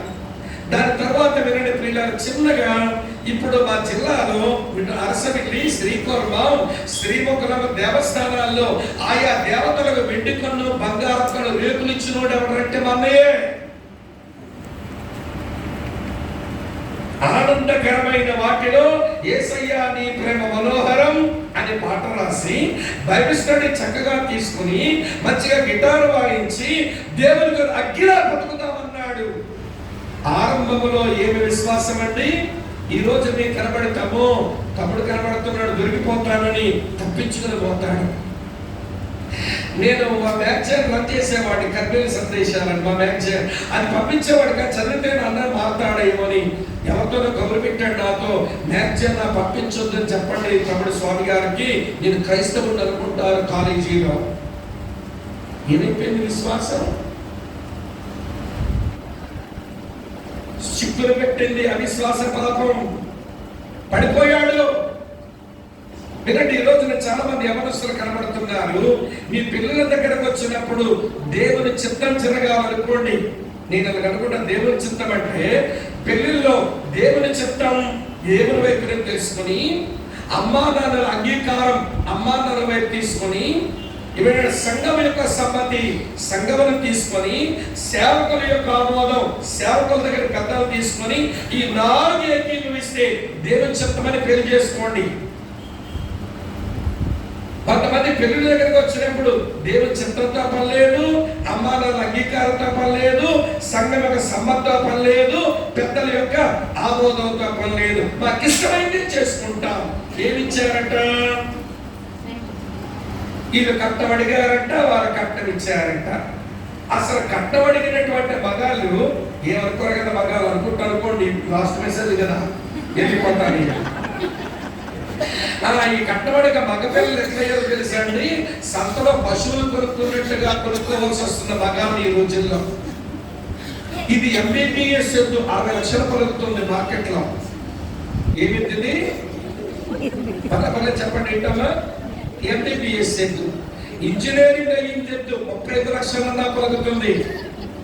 బిఎడ్ ఇది అలా వింటున్నారా? బీఈడి చదువుకుంది ఎద్దు, దీనికి 20 లక్షలన్నా పలుకుతుంది. ఎందుకు పనికిరాని పద్దుకుమాన్ని ఎద్దు ఒకటి ఉంటుంది, దానికి 5 లక్షలన్నా పలుకుతుంది. సంతలోని పశువులు కొనుక్కున్నట్టుగా మగ పిల్లలు కట్టనిచ్చి కొనుక్కోవాల్సి వస్తుంది. ఈ ఆడపిల్లలు కూడా అంతే. కట్టబడిలో నేను పెళ్లి చేసుకోను, అది వాక్యానుసారం కాదు, నేను దేవుడిగా బ్రతుకుతాను అనుకుని చేసేయండి అన్న కాడు వెళ్ళాక ఇంటికి 2 లక్షలతే, ఇంటికి 3 లక్షలతే అని అక్కడ ఏపుకుంటుంటే డాడీ మమ్మీ వాడు శాడిస్ట్, అక్కడ బతకలేను, సంసారం చేయలేను, విడోకి ఇచ్చాడు. అప్పుడు ఏడుస్తాం. ముందు స్టాండ్ తీసుకోవద్దు ఆడపిల్లవి. పశువులాగా నేను అమ్ముడుపోతున్నాను. మగాడికి పౌరుషం లేదు, దేవుని చిత్తం తెలియకుండా త్వరగా పెళ్ళైపోతే బాగుందని తప్పుడు చేస్తున్నానని ఆడపిల్లలకి బుద్ధి లేదు. వింటున్నారా లేదా? ఒళ్ళు పడుతుంది మీకు, పర్లేదు చెప్తాను వినండి. అలా పెళ్ళైన తర్వాత కాపురానికి పిల్లని పంపిస్తామే, కాపురానికి పిల్లని తీసుకుపోతాడే వీడు మగ పిల్లాడు. చెప్తాను వినండి. కాపురానికి పోయిన పిల్ల బీరువా సారితో తీసుకెళ్లాలంట, కుర్చీలు తీసుకెళ్లాలంట, గ్యాస్ బండ తీసుకెళ్లాలంట, గ్యాస్ స్టవ్ తీసుకెళ్లాలంట. సరే చివరికి మచ్చలు తీసుకెళ్తారా? కొనుస్తాడా? ఈ పట్టుకెళ్తారా? కొనుస్తాడా? అందుకప్పుడు తండ్రి పెట్టవాడికి మచ్చలు ఆడపిల్లే కొని పెట్టుకెళ్ళాలి, దాని మీద పరుపు ఆడపిల్లే కొని పెట్టుకెళ్ళాలి, దాని మీద దిండులు ఆడపిల్లే కొని పెట్టేయాలి. అసలు సంసారం చేయడానికి ఒక మచ్చము, ఒక పరుపు, ఒక 2 తలగళ్ళ కొనలేని చేతగాని చెమటగాడికి పెళ్లి చేస్తున్న హక్కు ఎవడిచ్చాడండి? ఇది హక్కుగా పెళ్లి చేసుకునే హక్కు. అమ్మా ఇలా చెప్పేవంటే క్రైస్తవులు భలే బాధేస్తుంది. నేను అందుకే ముందే చెప్పేశాను, కుక్క బుద్ధి మొక్క దగ్గర తెలిసిపోతుంది. ఈ క్రైస్తవుల బుద్ధి పెళ్లిళ్ళ దగ్గర, కళ్యాణం దగ్గర తెలిసి అంతా లోకమేనండి. కట్నాలు కూర్చిన మాటలు, కానుకలు కూర్చిన మాటలు, మీ విపరీతమైన ఆచారాలు, ఆదిలో ఉన్న విశ్వాసం ఈ అంతం వరకు ఉంచుకునే టైపు కాదు. మధ్యలోనే విశ్వాస తాడు లూజ్ అయిపోతుంది. The lace of faith ఏమండి became loose. ఏమండి వారి విశ్వాసం తాడు లూజ్ అయిపోతుందంటే డబ్బు మీద పడుతున్నారు, మళ్ళీ వెనక్కి రావటంలే. ఈ మధ్య మా అన్నయ్య గారు ఫోన్ చేశారు సడన్ గా, తమ్ముడు మీరు ఎక్కడున్నారు అన్నాడు. అన్న క్యాంప్ లో ఉన్నాను, శ్రీకాకుళానికి వస్తున్నాను అన్నాను. మీరు రాగానే మీరు చెల్లి ఒకసారి మా ఇంటికి రారా అన్నాడు. సరే వాళ్ళ ఇంటికి వెళ్ళామండి. అది ఇల్లు శ్మశానం అన్నట్టుంది ఆ ఇల్లు. పిల్లాడికి ఏమో వింటున్నారా నేనంతా, ఎముకల లోపల ఉన్న మూలుగులో క్యాన్సర్ వచ్చిందండి పాపం. ఇంటర్మీడియట్ చదువుతున్న పిల్లాడు, వాడు క్యాన్సర్తో మచ్చం పట్టున్నాడు. అతని కూతురేమో ఎలా వింటున్నారా, డిగ్రీ ఫస్ట్ ఇయర్. ఎందుకు పడిపోతో తెలియదు, ఎందుకు నిలబడతో తెలియదు. ఏమంటే ఆ పిల్లకి ఏమంటే మనసు కెమికల్ ఇంబ్యాలెన్స్ వలన మెదడంతా ఆబ్సెంట్ అయిపోతుంటుంది ఆ పిల్లకి. కూతుర్ని కొడుకుని చూసి తట్టుకోలేక అమ్మగారేమో ఆవిడ పిచ్చెక్కనమ్మలాగా ఏడుస్తూ ఆమె మంచం పట్టేసింది. ఇంటికి వెళ్తే తమ్ముడు నా బతుకు ఎలాగ అయిపోయింది అంటాడు. అంటూ అతను అన్నమాట నచ్చలా, దిగొచ్చేసా. నేను ఏమన్నాడు తెలుసా, తమ్ముడు మీకు అనాథాశ్రమం ఉంది కదా, నేను కొంచెం డబ్బులు ఇస్తాను తమ్ముడు, నా పేరు మీద అనాథకి ఏదైనా చెయ్యండి. మీ దగ్గర చాలా మంది సేవకులు ఉంటారు కదా, నేను కొంచెం డబ్బులు ఇస్తాను, ఆ సేవకు సపోర్ట్ చేయండి, నాకు ప్రార్థన చేయించండి అన్నాడు. అన్న మీకు డబ్బులు అక్కర్లేదులే మా హోమ్కి, లేకపోతే మా సేవకులు కూడా డబ్బులు అక్కర్లేదు, కానీ మీరు ముందు ప్రభు తట్టు తిరగండి అన్న, దేవుడు కార్యం చేస్తాడు అన్నారు. ఆయన డబ్బులు తీసుకొని వచ్చాయన బుడత డబ్బు ఇవ్వగలడు. ఆయన లక్షలు ఇస్తాడు నాకు. ఇప్పుడు నా ముందు ఆఫర్ ఉంది, లక్షల ఆఫర్, లక్షలు తీసుకొని తినొచ్చానా అన్నా, మీకు డబ్బులు అవసరం లేదన్నా, దేవునికి ముందు మీరు కావాలి, మీరు దేవుని తట్టు తిరగండి అంటే అంటాడండి. ఆ ఒకటే చెప్పద్దు తమ్ముడు అంటున్నాడు. నీకు డబ్బులు ఇవ్వడానికి పిలిచిన తమ్ముడు మిమ్మల్ని, మా గురించి ప్రార్థన చేయిస్తామని డబ్బులు ఇవ్వడానికి పిలిచాను తమ్ముడు అంటున్నాడు. అన్నా మీ డబ్బులు దేవుడికి అక్కర్లేదన్నా, మీరు కావాలన్నా మీరు దేవుడి తట్టు తిరగండి అని అంటే అంటాడండి అతను. అన్న భలే నొప్పి అనిపించింది. అతను ఏమన్నా తెలుసా, అసలు నేను ఎందుకు మొదట యేసుప్రభు నమ్మానా బాధపడుతున్నాడు. నేను ఎందుకు యేసును వదిలేసానని బాధపడలేదట, నేను ముందు యేసుని ఎందుకు నమ్మానని బాధపడుతున్నాను అంటున్నాడు పెద్ద మనిషి. అన్న ఐఎమ్ సారీ, నేను మీ కొరకు ప్రార్థన చేస్తాను, మీరు దేవుడి తట్టు తిరగాలని. మీ డబ్బు అవసరం లేదని నేను నా భార్య వాళ్ళ గుమ్మం దాటి దిగు చేశాం. నీ విషయం ఎందుకు చెప్తున్నాడో తెలుసా, ఆదిలో విశ్వాసం ఉంచావు, సంబరపడిపోకండి. ఆదిలో మనకు కలిగి ఉన్న విశ్వాసం అంత మట్టు గట్టిగా చేపట్టాలి. లేకపోతే విశ్వాస పరుగులో సులువుగా చిక్కులు పెట్టే పాపమైన అవిశ్వాసం వచ్చి కూర్చుంటది. నేను కొంచెం చెప్తాను మీకు. ఆదిలో మనం కలిగి ఉన్న విశ్వాసం అంతమట్టు గట్టిగా చేపట్టడానికి, దినదిన మన విశ్వాసం అభివృద్ధి చేసుకోవడానికి నేను కొన్ని చిట్కాలు చెప్తాను, రాసుకోండి. ఎవరిని ఇవ్వలేదు, టైం లేదు కాబట్టి. మొదటి చిట్కా సూత్రం ఏంటంటే, ఇయర్ హిమ్, ఆయన స్వరం వింటూ ఉండండి. మీ విశ్వాసం అంతకంతగా పెరుగుతూ ఉంటుంది. నేడు అను దినం ఉంటుండగానే ఆయన శబ్దమును వినండి అన్నాడు. ఎబ్రీ పత్రిక 3వ అధ్యాయం 11వ వచనంలో దినదినమైన స్వరం వింటూ ఉండండి, తరచుగా దేవుని వాక్యం వింటూ ఉండండి. అవిశ్వాసములకు వెళ్ళరు. నెంబర్ 1. రెండో విషయం ఏంటో తెలుసా, లుక్ ఎట్ హిమ్, ఆయన వైపే చూస్తూ బతకండి. క్రైస్తవ భక్తి యేసు మీద చూపుతో మొదలవుతుంది. క్రైస్తవ భక్తి యేసు మీద చూపుతో కొనసాగుతుంది. క్రైస్తవ భక్తి యేసు చూచినప్పుడే ముగిస్తుంది. భూమిగత నివాసులారా, నా వైపు చూచి రక్షణ పొందండి అన్నాడు. విశ్వాసమైన కర్తయు దాన్ని కొనసాగించువాడైన యేసు వైపు చూస్తూ కొనసాగించండి అన్నాడు. ఆయన ప్రత్యక్షమైనప్పుడు మనం ఆయన చూతుము అని అన్నాడు. కాబట్టి చూపుతో ఆరంభమైంది, చూపుతో కొనసాగింది, చూపుతోనే ముగించబడుతుంది కనుక మీరు ఆయన వైపు చూస్తూనే బ్రతకండి. అవిశ్వాసం అనేది దరిచేరదు. నెంబర్ 3, 3వ చిట్కా ఏంటంటే, వింటున్న వాక్ విత్ హిమ్, ఆయనతోనే నడవండి. పేతురు ప్రభువుతో నడిచినంత సేపు ప్రభువుతో ఉన్నవాడే. ప్రభువుని ఎప్పుడైతే వారు ఈడ్చుకొని పోతున్నారో, అతను ప్రభువుకు దూరం గడుగులు వేసి ఒక చలిమెట్టు దగ్గర నిలబడి ఆ చలిమెట్టు దగ్గర కూర్చొని చలి కాచుకుంటుంటే ఒక చిన్న పిల్ల అంటుంది, నువ్వు యేసుతో ఉన్నవాడు కాదా అంటే, ఆయన ఎవరో నేను ఎరగను, పోయి నువ్వు చెప్పింది నాకు తెలియదు అంటున్నాడు.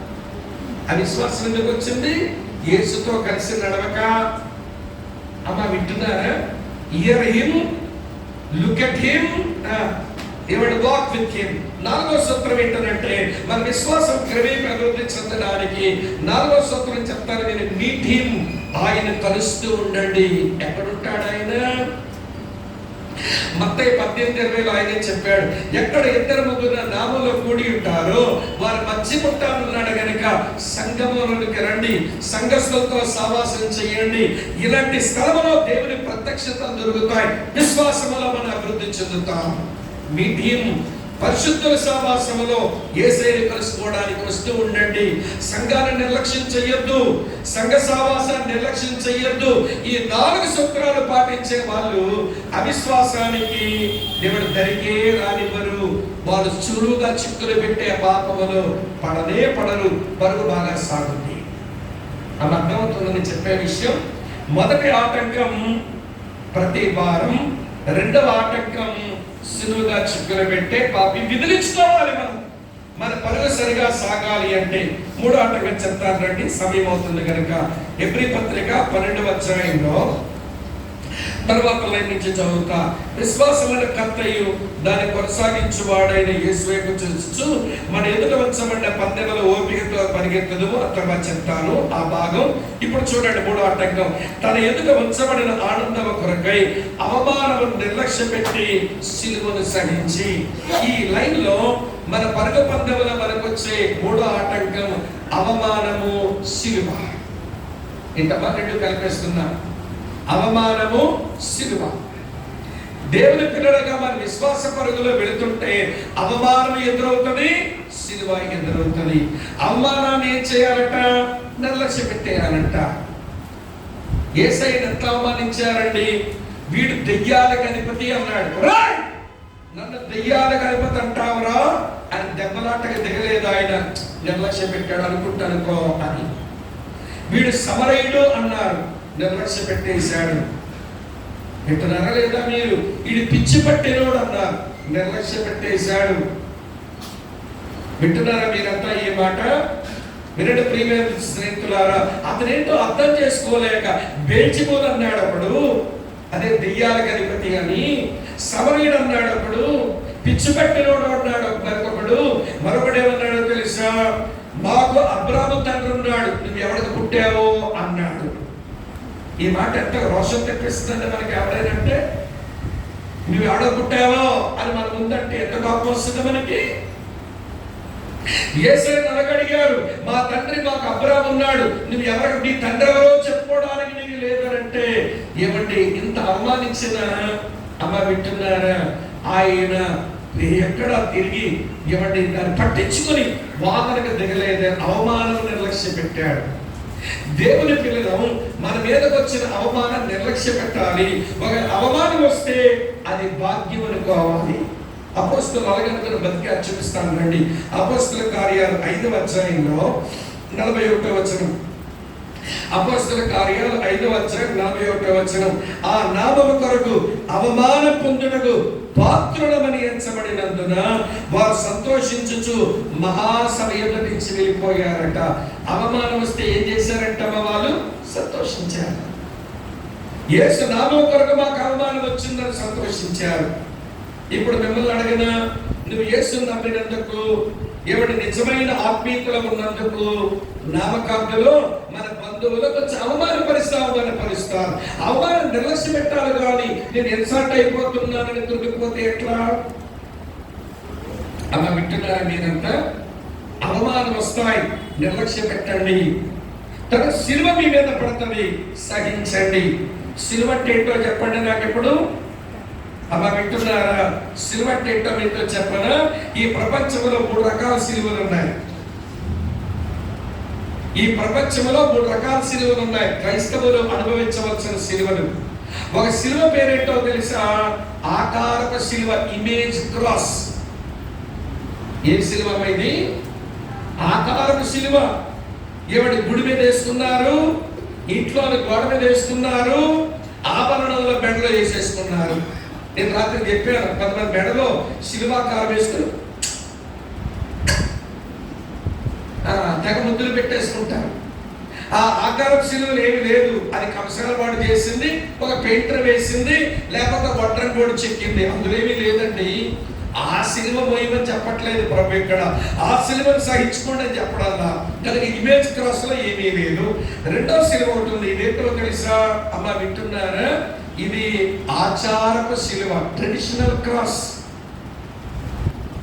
క్రైస్తవులు భస్మ బుధవారం నుంచి అదేనండి మంచి శుక్రవారం వరకు తెగబోసేస్తారు ఈ సిలువ.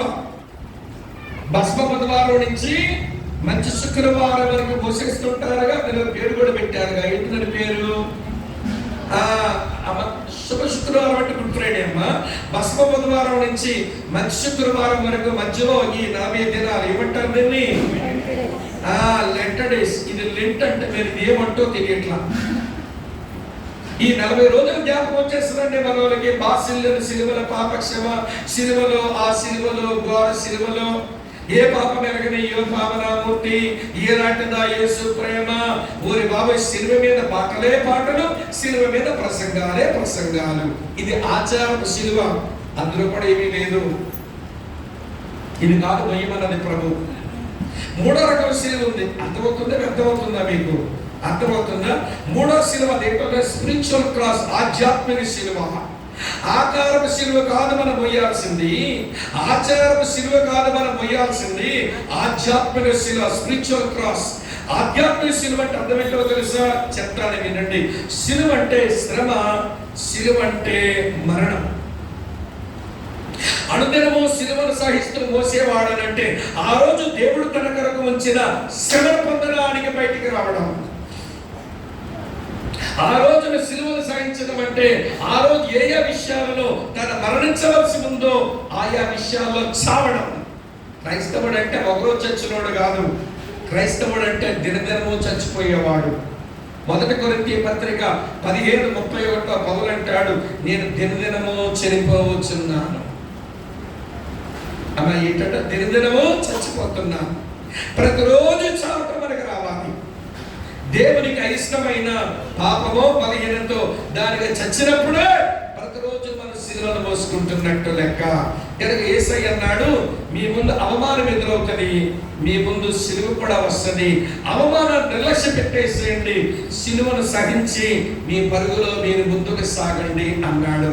ఇప్పుడు మిమ్మల్ని అడుగుతున్నాను, అవమానం నిర్లక్ష్య పెట్టడం వస్తుందా, సిలువను సహించడం వస్తుందా? ఇవి రాకపోతే మన పరుగు సాగదు. ఎక్కడో చతికిల పడిపోయి పడి ఉంటాం మనం. ఇప్పుడు మా అన్నయ్య గారి సంగతి చెప్పేనే వీరండి, చతికిల పడ్డాడు, ఏమంటే భయంకరమైన పోటు పడ్డాడు, ఎప్పటికీ లేవలేకపోతున్నాడండి. కనుక వినండి ప్రియులారా, ప్రతి భారం విడిచిపెట్టండి, సులువుగా చిక్కులు పెట్టే పాపం విడిచిపెట్టండి. ఏమంటే అవమానం సిలువ వస్తుంది, అవమానాన్ని నిర్లక్ష్య పెట్టండి, సిలువను సహించండి. ఎంతకంటే ఎక్కువ చెప్పలేను. 4వ ఆటంకం చెప్తాను రండి. 3 ఆటంకాలు అయిపోయినాయి. 4వ ఆటంకం చెప్పి త్వరగా విషయాలు ముందుకు తీసుకెళ్తా. టైం అవుతుంది, ముగింపుకు వస్తాను. చూడండి, హెబ్రీయులకు రాసిన పత్రిక 12వ అధ్యాయం. ఇప్పుడు చూడండి 3వ వచనం ఏమి రాస్తుందో. ఎక్కడ ఒక ఆటంకం ఉంది 12:3లో, మీరు అలసట పడకయు మీ ప్రాణములు విసుకకయు ఉండునట్లు అన్నాడు. ఈ వచనంలో కనబడుతున్న 4వ ఆటంకం అలసట, విసుగు. ఇవి వస్తాయి. అలసట, విసుగు. ఈ విశ్వాస పరుగు పరిగెత్తేవాడు అలసిపోకుండా రోజు పరిగెత్తుతో ప్రాక్టీసులు ఉండేవాడు ఇంకా పరిగెడుతున్నప్పుడు విసుగుపోకుండా ఎట్లుంటాడండి. భక్తిలో కూడా చాలా మందికి అలసట, విసుగు వస్తాయి. దాన్ని అధిగమించాలి. అంతెందుకండి, 1 రాజుల గ్రంథం 19వ అధ్యాయం 4-5 వచనాల్లోనే ఏది అలాంటోడు అలసిపోయి విసిగిపోయి ఇంత మట్టుకు చాలు నన్ను చంపేవా అని అడుగుతున్నాడు. మరణాపేక్ష గలవాడై, ప్రభువా నా పితరుల కంటే నేనేం గొప్పవాడనా, అలసిపోయాను, విసిగిపోయాను, నేను ఎన్నాళ్ళ మట్టుకు మీరు 2 తలంపుల మధ్య తడబడుతుంటారని అరిచి ఆ కర్మేల పర్వతం మీదకు ఆకాశం నుంచి అగ్నిని తిప్పి నేను సవాలు చేసి సేవ చేసిన భార్య ఎవడు లేడుగా. ఆ పాడుగా నేను బతకుండడం ఎందుకు, నా చచ్చిపోవాలనుంది, చెప్పే అంటున్నాడు. నాకు అనిపించింది, నిజంగా చచ్చిపోవాలని ఉందంటారా? ఏరియాకి చచ్చిపోవాలంటే యజమాని దగ్గర ఉండరాదు, దాని దగ్గర చంపుద్ది. నీ చావాలంటే యజమాని దగ్గర ఉండొచ్చు కానీ ఎలా చంపుద్ది.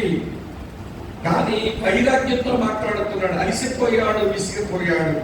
అక్క చెరువుల అన్నదమ్ములారా వినండి, ఆధ్యాత్మిక జీవితంలో ఈ సంసారం ఈదుకుంటూ పోతున్నప్పుడు, అనేకమైన సవాలు ఎదుర్కొన్నప్పుడు అలసట, విసుగు వస్తాయి. అప్పుడు చచ్చిపోవాలనిపిస్తుంది, భలే నిరుత్సాహానికి గురవుతాం. నీ అలసట, విసుగు పోగొట్టడానికి యోహాను సువార్త 37:35 మన కడుపులో ఊరిని నీటి బుగ్గన పెట్టాడు. ఆ పరిశుద్ధాత్మ సహాయంతో మన అలసట తీర్చుకోవాలి, మన విసుగు నుంచి మళ్ళీ మనల్ని మనం ప్రోత్సాహపరచడం ముందే పరిగెత్తాలి. నేను చాలా మంది క్రైస్తవులు జరుగుతుందండి. ఆ కొద్ది క్రైస్తవ జీవితంలో కొంతమందికి ఏమో భారాల మీద వేసుకుని పరిగెత్తారు, మరికొంతమంది ఏమో సులువుగా చిక్కులు పెట్టాక అవిశ్వాసంలో పడిపోతున్నారు, మరికొంతమంది ఏమో అవమానం శిలువ తట్టుకోలేక ఆగిపోతున్నారు, మరికొంతమంది ఏమో అలసట విసుగుకి వీలాగిపోతున్నారు. మరి చివరికి ఎప్పుడు వస్తారు మీరు? వింటున్నారా లేదా? అర్థమవుతుందా? కనుక ఆటంకాలు సర్వసాధారణంగా వస్తాయి. అవి వస్తేనే భక్తిలో మనకు బాగున్నట్టు లెక్క. నేను యేసు ప్రభువును నమ్మిన తర్వాత అలా వింటున్నారా, నేను మొదటి నుంచి క్రైస్తవ కుటుంబంలో పుట్టను లేదు, క్రైస్తవులు అంటే ఇష్టమో నాకు లేదు. జెండా కిందట్లా చేతులు పెట్టుకొని నమస్తే సదా వత్సలే మాతృభూమి ద్వయా హిందూభూమి సుఖం మధ్యతో మహామండలే పుణ్య భూమి మధ్య సద్యస్తకాయో నమస్తే నమస్తే భారత్ మాతాకి జై అనుకుంటూ క్లాసికల్ హిందీజంలో నన్ను మా ముసలోడు పెంచినాడు. కాకి నిక్కర వేసుకుని ఏమంటే తెల్ల బనీని వేసుకుని ఆర్ఎస్ఎస్ లో కరసేవకుడు నుండి నా చాక్ తిప్పుతాను, కరసాము చేస్తాను, కత్తి సాము చేస్తా. కత్తి తిప్పడం వచ్చు, నా చొక్క తిప్పడం వచ్చు, కరసాము చేయడం వచ్చు, నేర్పించారండి. 4వ తరగతి నుంచి డిగ్రీ వరకు నేర్చుకున్నాను. ఎదుటి మనిషిని బాధించాలంటే సరదా ఉంది కానీ నొప్పి లేదు హృదయానికి. చంపాలవసరమైతే భారత్ మాత వ్యతిరేకమైన క్రైస్తవుల్ని, ఈ ముసల్మాన్ని చంపాలంటే ఎవడైనా దొరికితే క్రైస్తవ చంపేద్దామన్నంత కసిగా ఉండేది. ఇందాక పాడేరే పాట, ఒక మీటింగ్కి వెళ్తే ఆ పాట పాడారండి. ఆశ్చర్యమైన ప్రేమ, కల్వరిలోని ప్రేమ, మరణం కంటే బలమైన ప్రేమని, నన్ను జయించే నీ ప్రేమని. ఆ పాట వింటే దేవుని ప్రేమ కొంచెం అర్థమైంది. తర్వాత మరి కొంచెం విన్నాను. తర్వాత మరో పాట పాడారు. ఆ పాట విన్నప్పుడు గుండె మైనలా కలిగి నేను పాపాత్ముడని నాకు అర్థమైపోయింది. నా పాపాలు యేసు మరణించినాడని అర్థమైంది. యేసును అంగీకరించాక గ్రాడ్యుయేషన్ అయిపోయింది.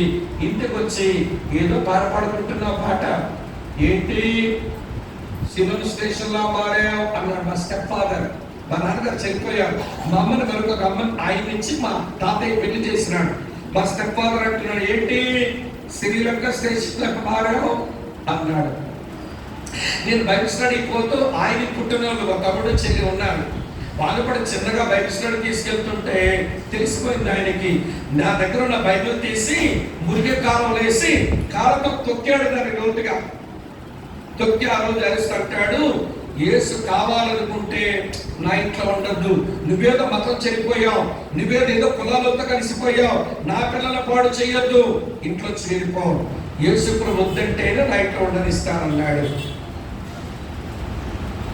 ఆ రోజు ఉదయం నా ఉదయకాల ధ్యానం, నా క్వైట్ టైంలో యెహోషువ గ్రంథం చదువుకుంటున్న 8-9 వచనాల్లో దేవుడు అంటున్నాడు, నీవు నిబ్బరమ కలిగి ధైర్యముగా ఉండము, నేను విడువను ఎడబాయునన్న వచనం నాకు అప్పుడు జ్ఞాపకం వచ్చింది. ఆయనతో చెప్పాను, మీరు ఇంట్లో వెళ్ళిపోమంటున్నారని నేను పాపంతో వెళ్ళను, నా పాపాలే క్షమించి నన్ను తన బిడ్డగా చేసుకుని యేసు ప్రభు నా కాళ్ళ మీద నిలబడేలా చేస్తాడు.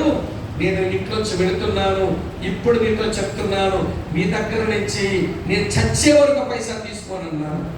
పెళ్ళిళ్ళు చూద్దాం, పెళ్ళిళ్ళు చూద్దాం అన్నాడు. కడుపు పడితే ఈడే వస్తాడు అనుకున్నాడు ఆయన. ఆ రోజు ఇంట్లో వచ్చి బయటకు వచ్చా, వింటున్నారా లేదా? ఆటంకమే, శ్రమే, సిలువే, అవమానమే. బయటకు వచ్చి ఎక్కడికి వెళ్ళాలో తెలియదు. నాకు ఫ్రెండ్ జ్ఞాపకం వచ్చాడు. మా ఊరు నుంచి విజయనగరం వచ్చి, ఒరే మా ఇంట్లో వాళ్ళని నెట్టేశారు, వేసే నమ్మేనని, నువ్వు క్రైస్తవుడు అని నీ దగ్గరకు వచ్చాను, నాకు ఎక్కడైనా ఏదైనా పనిలో పెట్టరా, పని చేసుకుంటూ దేవుళ్ళు బ్రతుకుతాను అన్నాను. సర్టిఫికెట్లు, బట్టలు, దాంతోనే వచ్చాను ఇక్కడికి. వారు పాస్టర్ గారి దగ్గర పంపిస్తే ఆయన మాకు మ్యాగజైన్ ఉంది, మ్యాగజైన్ వర్క్ చేసుకుంటావా, 110 రూపాయలు జీతం ఇస్తానన్నాడు. నా లైఫ్ 110 రూపాయలు జీతంతో మొదలెట్టా. Just 110 rupees. ఒక ఇల్లు ఇచ్చాడు, చిన్న గది, దాంట్లో 110 రూపీస్ మొదలు పెట్టా. 110 ఇవ్వడమే బాకీ, మళ్ళీ 11 రూపాయలు ఆయనకి ఇచ్చేవాడిని. తెగితి వాళ్ళగా 11 పోతే ఎంత ఉందమ్మా మిగిలింది? ఎక్కడ రావు మీకు? 110 11 దిగండి, ఎంత ఉంది? 99 రూపాయలతో బ్రతకాలి. 4 ఆదివారాలు వస్తాయిగా, దేవుడు మంచి కానుక ఇవ్వాలని ఉండేది. తడి తప్ప తమాష ఎక్కువది. మరి ఆదాయమే లేదు, దేవుడు మంచి కానుక ఇవ్వాలని ఉండేది, ఏదో పౌరుషం. 4 ఆదివారాలకి 4 రూపాయలు తీసేవాడిని, 20 రూపాయలు పోయింది. ఎంత మిగిలింది? 79 మిగిలింది. ఎయిర్ క్రాఫ్ వేసుకోవడానికి నెలొకసారి ఎయిర్ క్రాఫ్ వేసుకుంటా. బట్టల సబ్బు, ఒంటికి సబ్బు వింటున్నారా, మళ్ళీ కొనుక్కోవాలి. తల కొంచెం నూనె కొనుక్కోవాలి. ఇక ఎట్లా సరిపోతాయి డబ్బులు? ఒకటే తీర్మానం, ఏంటో తెలుసా? అన్నం ఉడికించుకోవడం. ఉదయం నా బ్రేక్ఫాస్ట్ ఏంటనంటే గింజన్నం, మధ్యాహ్నం లంచ్ ఏంటనంటే గింజన్నం, రాత్రి డిన్నర్ ఏంటనంటే గింజన్నం. అంతే. చర్చిలో ఎవరైనా మీటింగ్లు పెడితే, ఒక పెళ్ళి ఎవరైనా చేసుకుంటే ఎవరికి పండుగ ఏమో తెలియదు కానీ ముందు సంబరపడేవాడిని నేను. ఎందుకంటే ఆ రోజు చారుతో అన్నం తినచ్చు, మాంసంతో ఏదో భోజనం పెట్టుకుంటారు వాళ్ళు. కూరగాయ భోజనం అన్న నాకు దొరుకుతుందిగా పూట అన్నట్టు ఉండేది. ఈరోజు నన్ను చూసి అనుకుంటారు, స్వామిని గట్రా బాబు, ఎంత పెద్ద బిల్డింగ్ లో, ఏమండి ఎంత పెద్ద ఖరీదైన కారులో, అసలు మమ్మల్ని చూసి ఏమంటే నా బతుకు 110తో మొదలైంది అనుకోడు ఎవడు. నా బతుకు 110. అంటే ఈరోజు ప్రభు పరిచర్య కొరకు దేవుడు చాలా ఇచ్చాడు. ప్రభు మహిమ కొరకు చెప్తాను, గర్వంతో కాదు. మా జిల్లాలో బాగా డబ్బున్న సేవకుడు ఎవడంటే నేనే. మా జిల్లా తట్లో బాగా డబ్బులున్న సేవకుడు ఎవడంటే నేనే.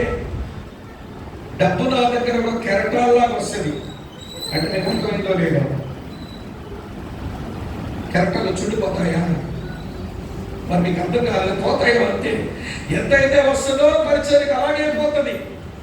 ఏమైనా పరిచయలో చాలా ఇచ్చాడు, పరిచయం ఖర్చు పెడుతుంటాను, కానీ లైఫ్ స్టార్ట్ అయింది జస్ట్ 110 రూపీస్.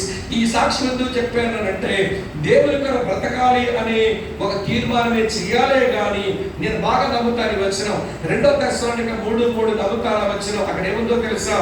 అయితే ప్రభువు నమ్మదగిన వాడు, ఆయనే మిమ్మల్ని స్థిరపరిచి ప్రతి దుష్టత్వం నుంచి కాపాడును. నన్ను అట్లా కాపాడాడు. తర్వాత పెళ్లి సమస్య వచ్చింది. క్రిస్టియన్ మ్యారేజ్ చేసుకుంటానన్నాను, చర్చిలో చేసుకుంటానన్నాను. ఎవడో రాలా, ఇంట్లో వాళ్ళు రాలా. ఈ చర్చి వాతావరణం వస్తే బయలుపడిపోతారంట మా వాళ్ళు, రాలా లోపలికి. కట్నం తీసుకోకుండా పెళ్లి చేసుకుంటానన్నాను, అది వరకొచ్చు ములివండి. దానికి కట్నం తీసుకోకుండా పెళ్లి అయిపోయిందిరా అని నేనేం కలిగి ఉన్నాను, దాంతో సింపుల్ గా పెళ్లి చేసుకుంటా, నేను కట్నం తీసుకోను. అమ్మా వింటున్నారా? ఇవ్వండి, నా పెళ్లికి ఉల్లిపాయలు, నా ఉల్లిపాయలు నేనే కోసుకున్నా, నల్లం నేనే గీరుకున్నా. ఏమండి వింటున్నారా? ఏమండి, నా పాత్ర నేనే తోముకుంటే ఆ వంట ఉండే సాయిబు గారు అంటారు, ఏమండి గౌస్ గారు ఆయన అంటాడు, ఏమండి స్వామి గారు మీకు ఎవడు లేడా, అన్ని పనులు పెళ్లి కొడుకు నువ్వే చేసుకున్నావు అంటే ఎవడు రాలేదు. నేను చేసేది క్రిస్టియన్ పెళ్లి చేసుకున్నామని ఎవడో రాలా, కట్నం లేకుండా పెళ్లి నింటో రాలా. పిల్లలు ఇవన్నీ ఎందుకు చెప్తున్నాను తెలుసా? దేవుని కొరకు బ్రతకాలి అనే ఒక దృఢ సంకల్పం ఉంటే ఇవేమీ ఆటంకాలు కాదండి. శిలువ ఆటంకం కాదు, అవమానం ఆటంకం కాదు. ప్రభు బలపరుస్తాడు.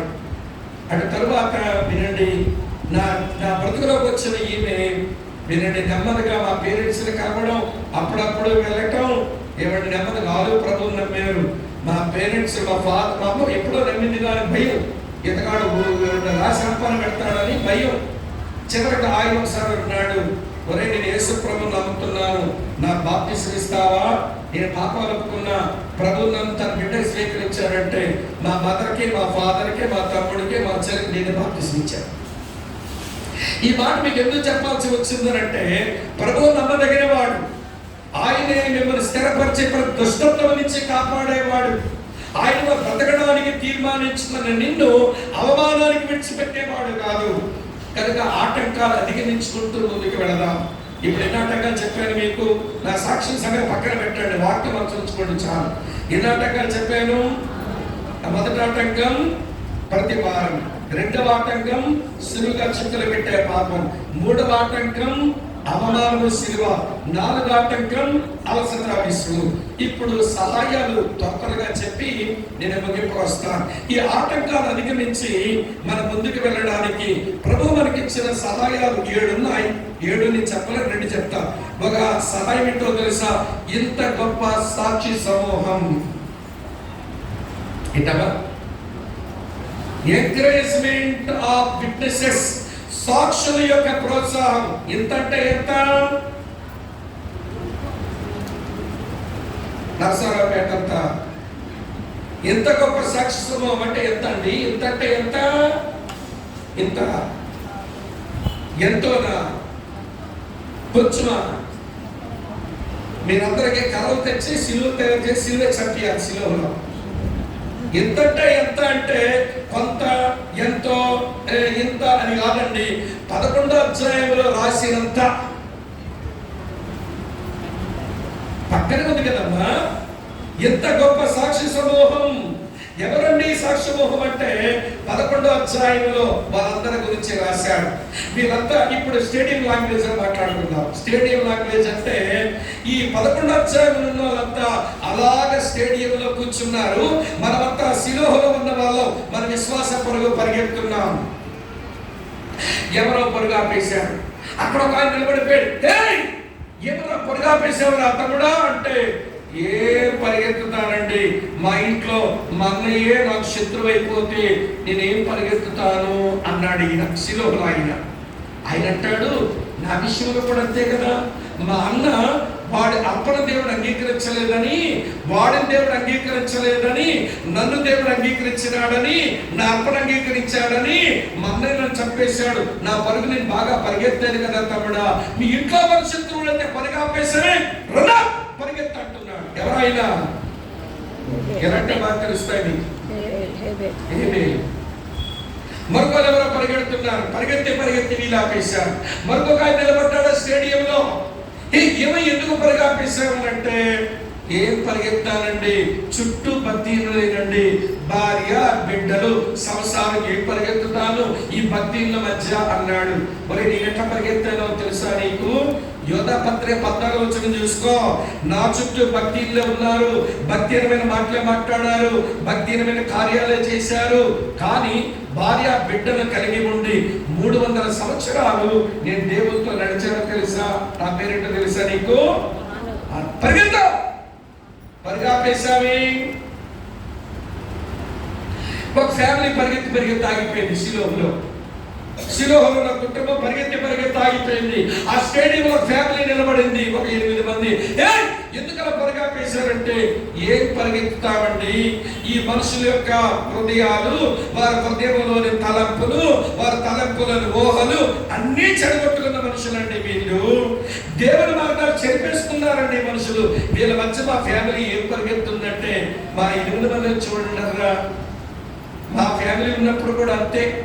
వారి హృదయంలోని తలంపులను ఊహలు చెడగొట్టుకుని దేవుని మార్గాలు పాడు చేస్తున్న మనుషులే ఉన్నారు ఆ రోజుల్లో. కానీ మీకు పరిగెత్తేగా, మీరేం పరిగెత్తనాలి కానీ పరిగెత్తండి అంటున్నారు. ఎవరిదా ఫ్యామిలీ? Noah family. వింటున్నారా లేదా మీరు? మరొక ఫ్యామిలీ పరిగెత్తుంది శిలోహలో. పరిగెత్తి వీలాగిపోయారు. ఏమమ్మా ఎందుకు ఆగిపోయారు? ఫ్యామిలీ నిలబడింది అక్కడ.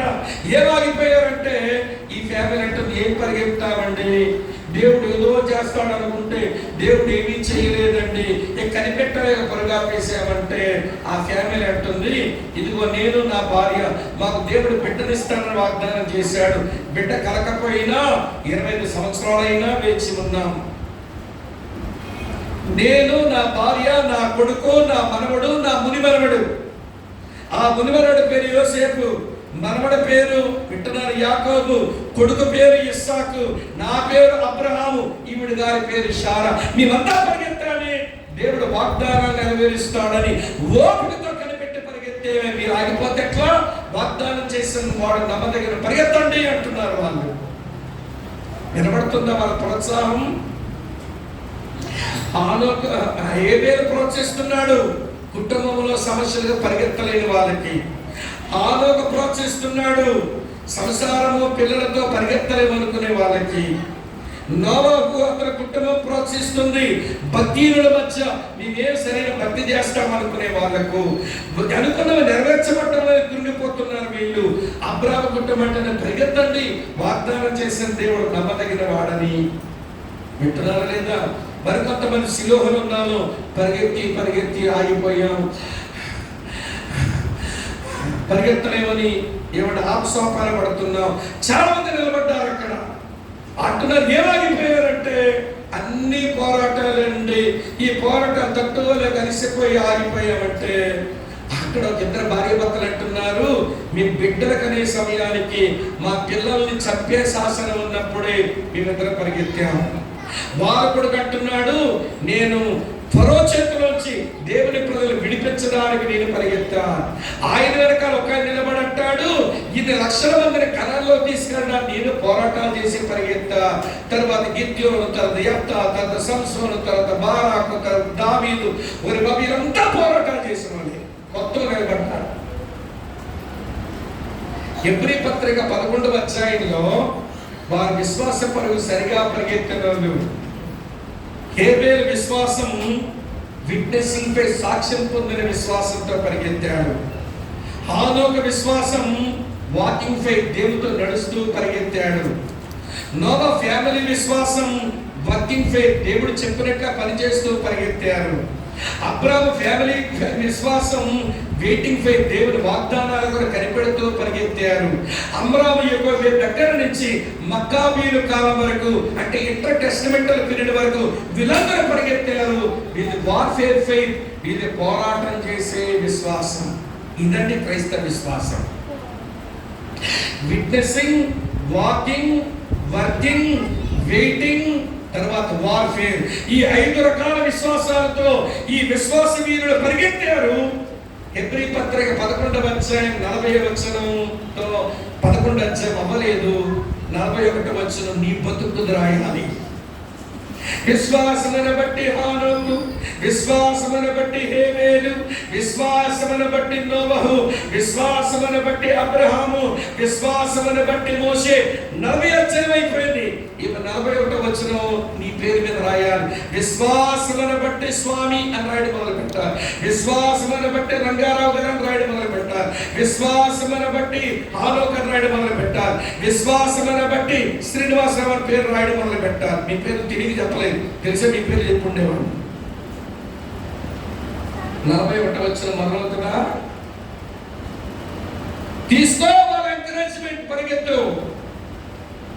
41వ వచనం రాయించుకో. అర్థమవుతుందో అర్థమవుతుందో అర్థమవుతుంది. 41వ వచనం పడుద్దా? హెబ్రీ పత్రిక 11వ అధ్యాయం 41వ వచనం పడుద్దా మన పేరు మీద? ఎవరి సంగతి వాళ్ళే చూసుకోవాలి. హెబ్రీ గ్రంథకర్త అంటున్నాడు, ఆటంకాలు గట్టివే కానీ సహాయం కూడా గట్టిదే. మొదటి సహాయం సాక్షి సమూహాల యొక్క ప్రోత్సాహాన్ని వాడుకోండి అన్నాడు. ఇంకెక్కువ చెప్పలేను. రెండో హెల్ప్ ఏంటంటే చూడండి, తర్వాత ఇలాగన్నాడు, విశ్వాసం అనే కర్తయు దాన్ని కొనసాగించువాడైన యేసు వైపు చూచొచ్చు అన్నాడు. ఎగ్జాంపుల్ ఆఫ్ క్రైస్ట్, క్రీస్తు యొక్క మాదిరిని తీసుకోండి. పరిగెత్తడం బాగా వచ్చింది.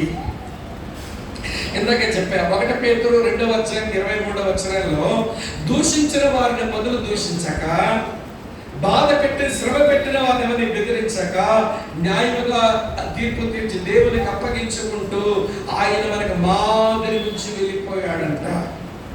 ఆయన మాదిరి తీసుకో, నీ పరుగు బాగా సాగుద్ది. అవమానం నీకే వచ్చిందా? యేసయ్యకు రాలేదా? సిలువ నీకే వచ్చిందా? యేసయ్యకు రాలేదా? అలసట విసుగు నీకే వచ్చిందా? యేసయ్యకు రాలేదా? సులువుగా చిక్కులు పెట్టేది అలాగనే ప్రతి వారం యేసయ్య మీద కూడా పడేవే కదా. అన్ని విధులు పరిగెత్తాడు. నన్ను పరిగెత్తరాదు ఎందుకు? యేసయ్య మాదిరి గొప్ప సహాయం, సాక్షుల యొక్క ప్రోత్సాహం గొప్ప సహాయం వాడుకుంటాం. అందుకని హెబ్రీ పత్రిక 11వ అధ్యాయంలో ఉన్న సాక్షుల ప్రోత్సాహాన్ని వాడుకుంటూ, యేసయ్య మాదిరిని వాడుకుంటూ పరిగెత్తి పరిగెత్తి చివరగా చేరుకుందాం. ఏంటి మన హానర్, ఏంటి మన ఘనతనంటే ఇలా రాసి ఉంది ప్రియులారా, మన యేసు మనకంటే ముందుగా పోయి 2వ వచనం చివరి భాగంలో దేవుని సింహాసనం యొక్క కుడిపార్శ్వన ఆసీనుడు అయి ఉన్నాడు. అక్కడ చేరుకోవాలి. మనం దేవుని సింహాసనం దగ్గర చేరుకోవాలి. అదే మన ఘనత. మనకంటే ముందు మన యేసు వెళ్ళాడు. ఆయన ఒక వాగ్దానం ఇచ్చాడు కూడా. ప్రకటన 3:21 చూడండి ఏం రాస్తుందో. ప్రకటన 3:21లో చూడండి, నేను జయించి నాతో కూడా ఆయన సింహాసనం ముందు కూర్చున్న ప్రకారము జయించు వారిని నాతో కూడా నా సింహాసనం ముందు ఏం చేస్తాను? కూర్చుండనిస్తాను. దేవుని సింహాసనం వరకు వెళ్ళి యేసయ్యతో పాటు ఆ సింహాసనాన్ని కూర్చోవడమే మన ఘనత. ఎందుకంటే ఇప్పుడు చెప్పలేను, సమయం అవుతుంది కనుక మిగిలిన మీరు ధ్యానం చేసుకోండి. 4 ఆటంకాలు చూపించా, 2 సహాయాలు చూపించా, 1 ఘనత చూపించా. ఇంకా 6 ఘనతలు ఉన్నాయి ఈ అధ్యాయంలో. ఇంకా 5 సహాయాలు ఉన్నాయి అధ్యాయంలో. ఇంకా మరి 3 ఆటంకాలు ఉన్న అధ్యాయంలో అది వ్యక్తిగతంగా ధ్యానం చేసుకోండి. చివరికి ఒక సంగతి చెప్పి ముగిస్తాం. 1992వ సంవత్సరం ఒలింపిక్స్ జరుగుతున్నాయి. బాగా సీరియస్గా వినండి చివరి మాట. 1992వ సంవత్సరం ఒలింపిక్స్ జరుగుతూ ఉన్నాయి. ఆ ఒలింపిక్స్ లో అమ్మ వింటున్నారా, 800 మీటర్స్ పరుగు పందెంలో ఎడ్మండ్ అనే ఒక ఆయన పరుగు పందెంలో ఉన్నాడు. నిజంగా అతను చాలా బాగా పరిగెత్తుతాడు. వారి దేశం అతని మీద భలే నమ్మకం పెట్టుకుంది.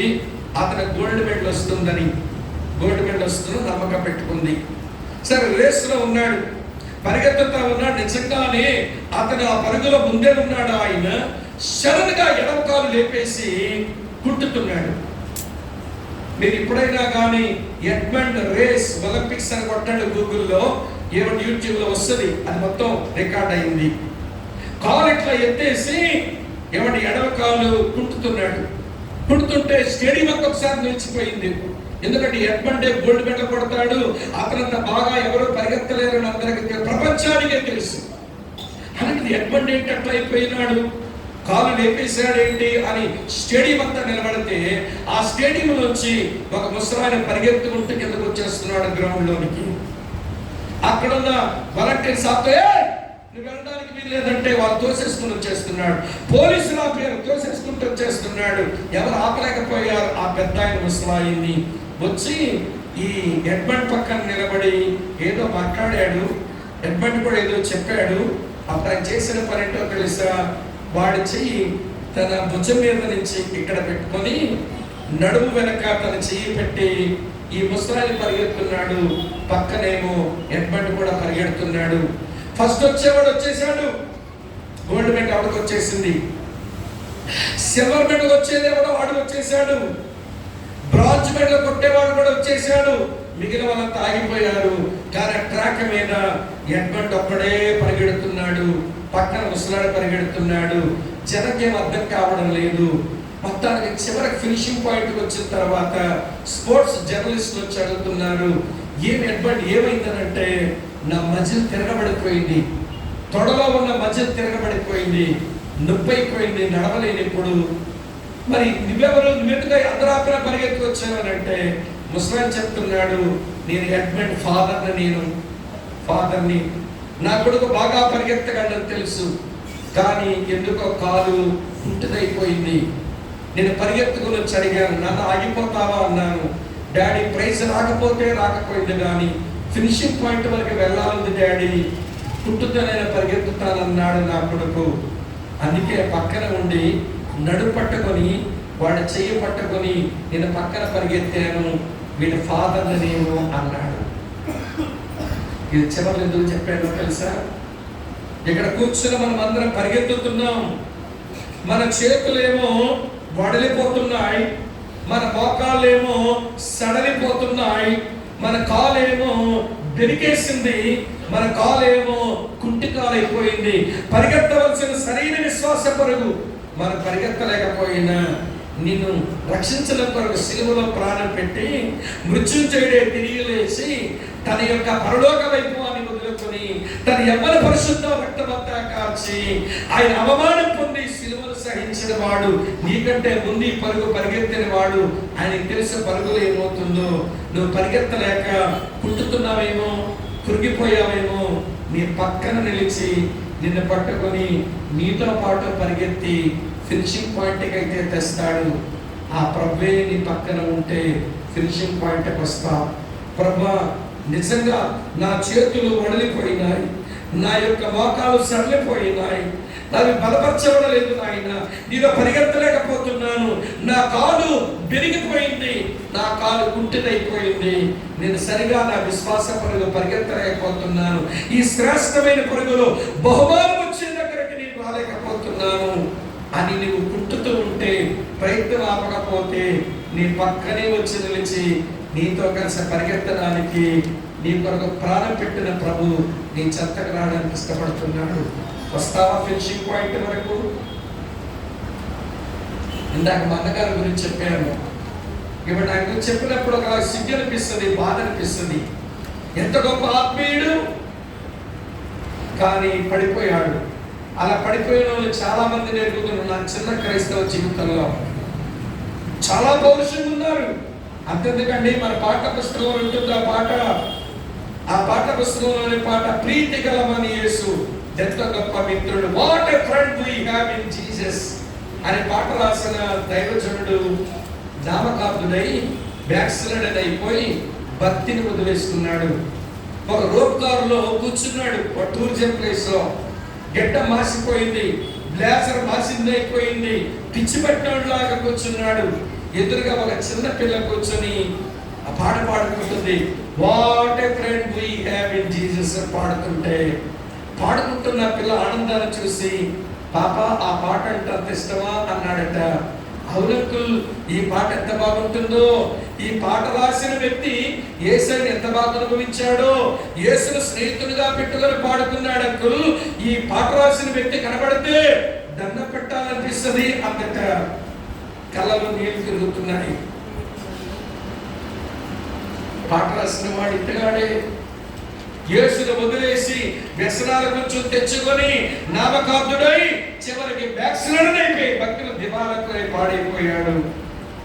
ఏడుస్తూ అంటున్నాడట, పాప ఆ పాట రాసిన వ్యక్తి ఎవరో కాదమ్మా, నేనే. అదేంటంకులు మీరు ఎట్లున్నారు? ఈ పాట రాసిన వ్యక్తి ఆత్మీయంగా ఎంతో బాగుంటాడు అనుకుంటే మేము చూస్తేనే తెలుస్తుంది మీకు ఆల్కహాల్ అలవాటు అయిపోయిందని, మీరు స్మోకర్ అయిపోయారని అర్థమైపోయింది. మీరే రాశారు ఈ పాటనంటే, పాట రాసిన వాడిని నేనే. కానీ పాడుకుని ఆనందిస్తుంటే, ఆ పాట రాసిన వ్యక్తి మీద నీకున్న అభిప్రాయం నోటుతో చెబుతుంటే నా సిగ్గేసిందని రోక్తాల్లో మరి పశ్చాత్తాపడి దేవుడి మారు మనసు పొంది ఆ తర్వాత మిగిలిన జీవితం అనేకుల బ్రతుకులు వెలిగించడానికి సరిపడా గొప్ప దైవజనుడు అయిపోయాడు. చివరికి ఎందుకు చెప్పారో తెలిసే విషయం కూడా, పరిగెత్తను ఆగిపోయేసేవేమో, నీ పరుగులు ఎక్కడ చతికిల పడ్డావేమో, ఇంకా అసలు పరుగే మొదలెట్టలేదేమో. కానీ ప్రభు అంటున్నాడు, ఫినిషింగ్ పాయింట్ దగ్గర ఉంటాను, నా దగ్గర రమ్మని పిలుస్తాను. ఒకవేళ రాలేకపోతే నీ దగ్గరకే పరిగెత్తుకుని వస్తాను, నీ పక్క నిలుస్తాను, నీ పరుగులో సహాయపడతాను. వడలిన చేతులను సడలిన మోకాలను బలపరుస్తా, నీ పుట్టుకాలు బాగు చేస్తా, నీతో పక్కనే ఉండి పరిగెత్తుతాను అంటున్నాడు ప్రభు. పరిగెత్తుతావో ఇక ఆగిపోతావో అది నీ ఇష్టం. ఆటంకాలు వస్తాయి, నాకు వచ్చాయి, మీకు వస్తాయి. ఆటంకాలు నాకు దేవుడు సాయం చేశాడు, మీకు సహాయం చేస్తాడు. కానీ ఇచ్చిన సహాయాలు వాడుకొని దేవుని సింహాసనం వరకు పరిగెత్తుదామా? ఆ కృప కొరకు దేవుని వేడుకుందాం.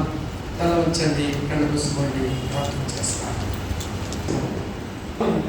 చాలా భారాలు మేము వేసుకున్నాం, అవి నిన్ను బాగా కృంగ తీసేస్తున్నాయి.